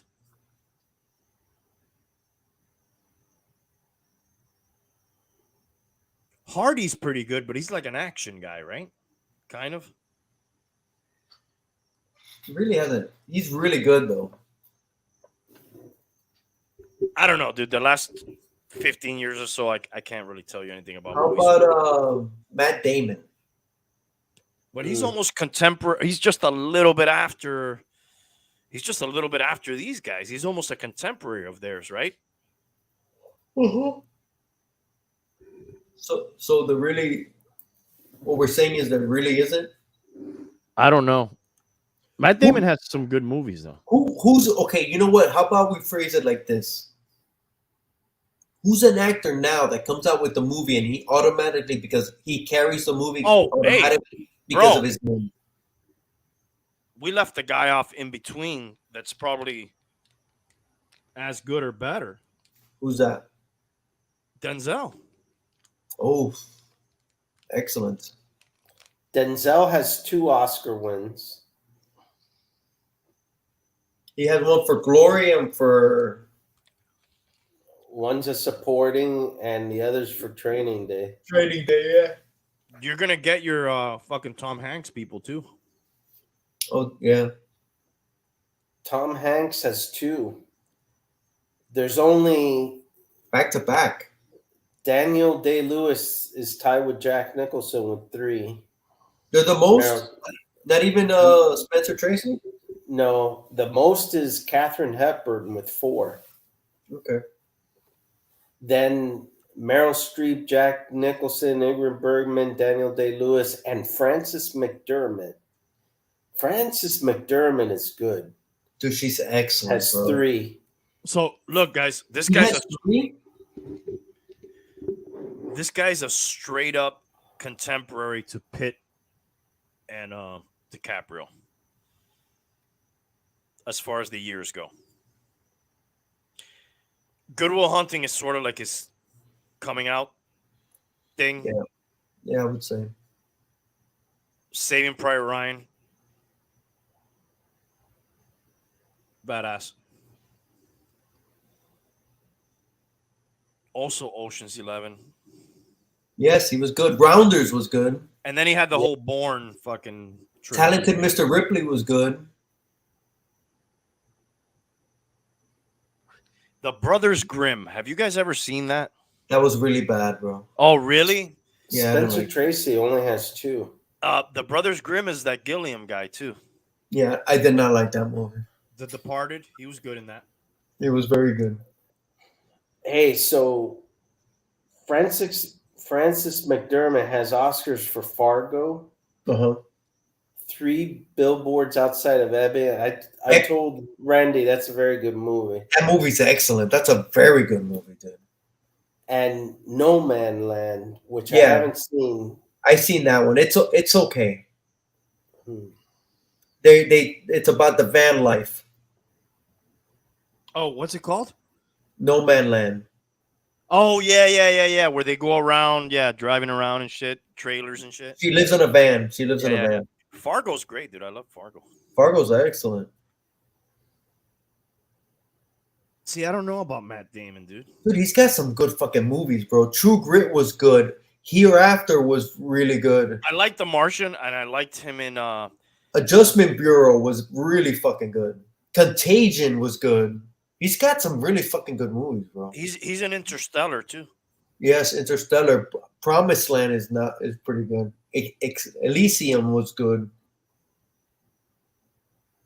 I feel like if I were doing athletes, he would be one that maybe I could be out of line here, but maybe didn't live up to the early hype. No, I think he's pretty consistent, dude. I disagree. All right, let's see what's he made in the last 10 years that's been good. So that's 2000. I saw one recently where he plays the father of kind of like what is it? Stillwater. Stillwater. Yeah, I saw Stillwater. that. I like it. I think for me, his best role has been Good Will Hunting, and really hasn't done nothing better than that. No, I love Good Will Hunting. That's what I'm saying. Like he peaked really early. I really like Good Will Hunting, but I like a lot of his. I've watched most of his other stuff. I'm not saying they're not movies I wouldn't watch or they're not good movies, but it seems like that was his peak. What's the signature movie on the screen right now? Actually, he was pretty good in The Departed too. But Jason Bourne, The Martian. On the screen right now, what's the signature movie from 2014 on? I would say Jason Bourne. See, sometimes when we go action, I have I somehow downgrade the acting when we go action. Do you guys do that or no? Too. Yeah, I do. Huh? Yeah, I do. So in that instance, I would say The Martian. The Martian is good. Yeah. But it's not like, oh my God, this is one of the fucking best movies ever, dude. No. The Great Wall was really bad. But that's what I'm saying. Like he peaked early. Like if we go back 10 years and then we go, when did that one come out? The one we're talking about. But you know what? I agree with that. I think it was better in his first 10 than his last 10, whatever. So I don't know who's next, dude. I'm sorry I asked. Who is next? That has to do with movies in general, though, too, right? Look up Denzel. Yeah, Denzel's a fucking beast, bro. But if they're not making good movies, Denzel can't write a movie. Neither can Matt Damon. You know what I mean? If they're not making good movies for you to act in, what are you going to do? Write the movie? I guess you could. They wrote fucking Good Will Hunting. Him and fucking Affleck. I argue that fucking Casey Affleck could be a better fucking actor than fucking Batman. Yes, Casey is very good. I think Casey's very good, even though you don't like Manchester by the Sea. Oh, God, I want to cut my veins just thinking about it. Even though he killed Jesse James. And he killed his fucking children in that movie.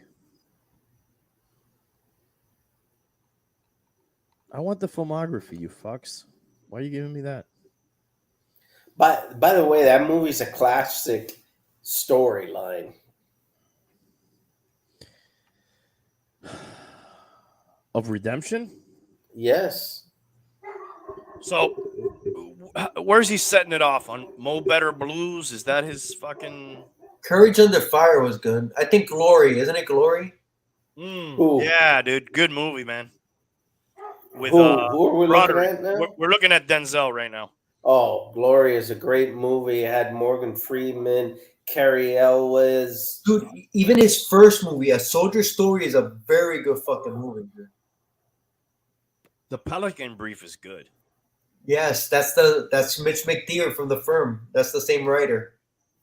Dude, there's a lot of good movies here. We're not even into prime fucking Denzel Dude, yet. He was excellent in Philadelphia. Crimson Tide, he was really good. This is not even when he was fucking really popping it off yet. Yeah, Malcolm X. This guy's more like workman like in his early, like he's building it up and then he's about to blow up when we go up to the next. Let's see.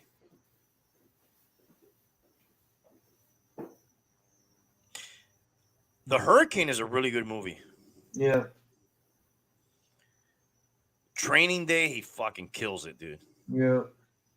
Yeah, he kills it. That's the one. Manchurian Candidate. He was I don't- good. Yeah, Man on Fire is really good, dude. Yeah. Really good. American Gangster. American Gangster. The Book of Eli is really good. Yes, it is. Flight is crazy. That's the one where he's a fucking drunk, fucking high Is pilot. that the one where the plane goes upside down or some shit? Yes. And then, are we falling off after that? Yes. We fall off a little bit after that, huh? Yes. You fall off really big. I don't like any of these. I don't. There's nothing on here. There's nothing. Never saw that John Coltrane of his documentary. No. Damn, when's the last time Denzel did a good movie? Keep going. Keep going down. Go back. Yeah. It's been a while. It's not in the last decade. Flight may be the last good movie he made. I don't even know if that was a good movie, bro. Yeah, It was a good portrayal. It was a good job by him. Do you want to watch the it? way, by the way, if you ever want to hear good jazz, listen to John Coltrane. I Oh, love hell John yeah. Coltrane. I love Oh, yeah. Supreme. Yeah, dude. What's the Magnificent Seven? It was a remake. Okay. Not good. The original's badass. Yes, it is. Book of Eli is his last good movie, 2010. Damn, dude, Denzel fell off, bro. According I would to me, say I don't so. like any of these other ones. He fell off fucking. He fell off 16 years ago, bro. That's 13 years ago. 13. No, 16. I'm Was sorry. that What? 13? Oh, yeah. Book of Eli. My bad. I'm looking at American Gangster. Yeah. Yeah. 13 years ago.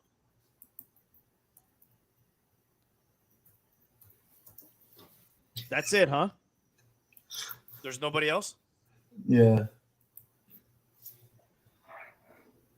Who would be if you asked a fucking 25-year-old kid, who would they say are the best actors? Vin Diesel. Oh my god. He's old, dude. They probably say like this guy's old, dude. Damn, that's a good question, Randy. Who's a good actor, man? Who would 25-year-olds say are the best actors today? Hollywood's dead, dude. Is it Hollywood's dead or is it the movie star is dead? Well, it kind of goes hand in hand, right? Yeah. Now we have, they would say, dude, Tom they would Cruise? say, The Rock fucking kills it, dude. They would say. The Rock, Tom Cruise, I think Diesel, like you guys mentioned. But Tom Cruise has some good movies, dude. Let's not fucking kid ourselves. Right? Yeah, he does. Yeah, he's got a few. He's fucking crazy and all that, but Dude, he just came out with Top Gun 2 and that fucking movie killed it, although I didn't like it. Oh, you didn't like it? I thought it was bad, bro. Oh, wow. You know what? A lot of people liked it. It was I don't know. It was an entertaining movie, but it seemed like the first one was a little bit more serious.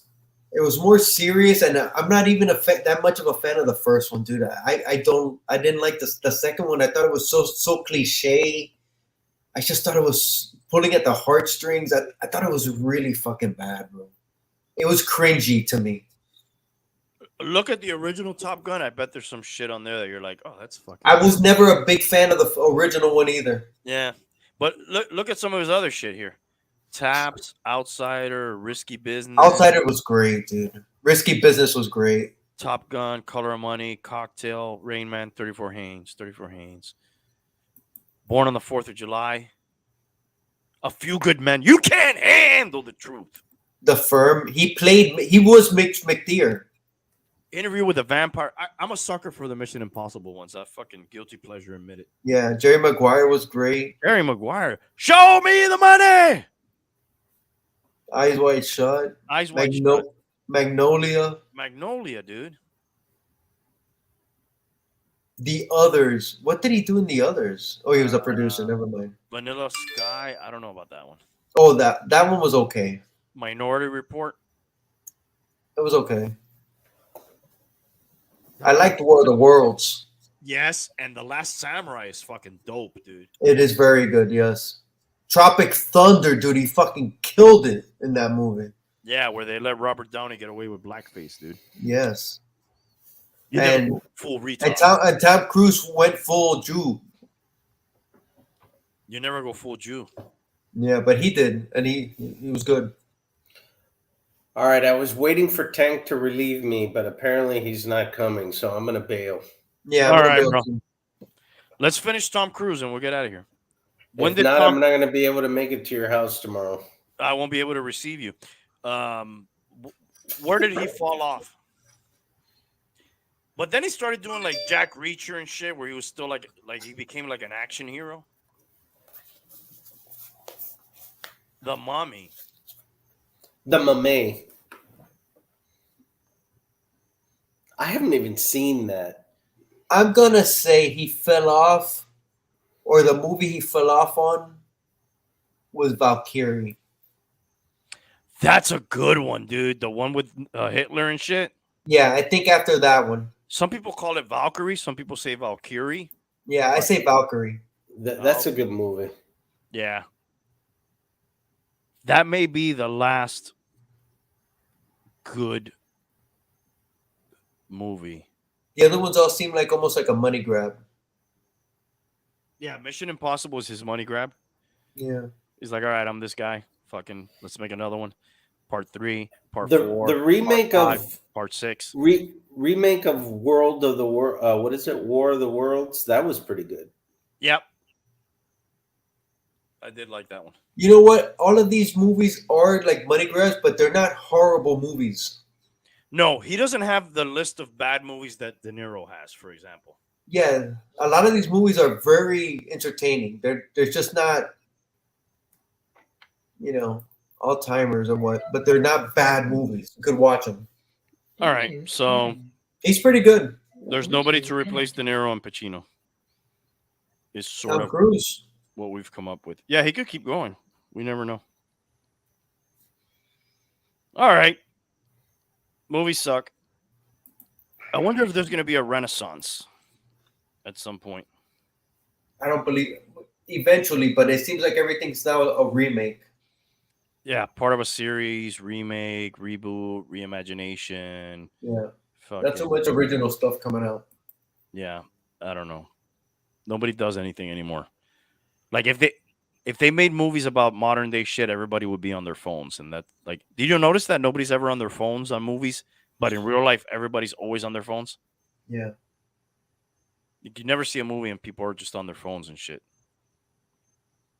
They probably have like a rule about that because it's boring, right? To look at somebody on their phone. Yes.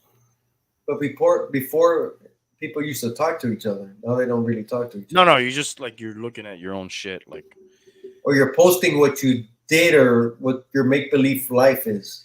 right. Your highlights, your high points. Mhm. You're like putting out your top 10 hits. Yeah. Every day. Exactly.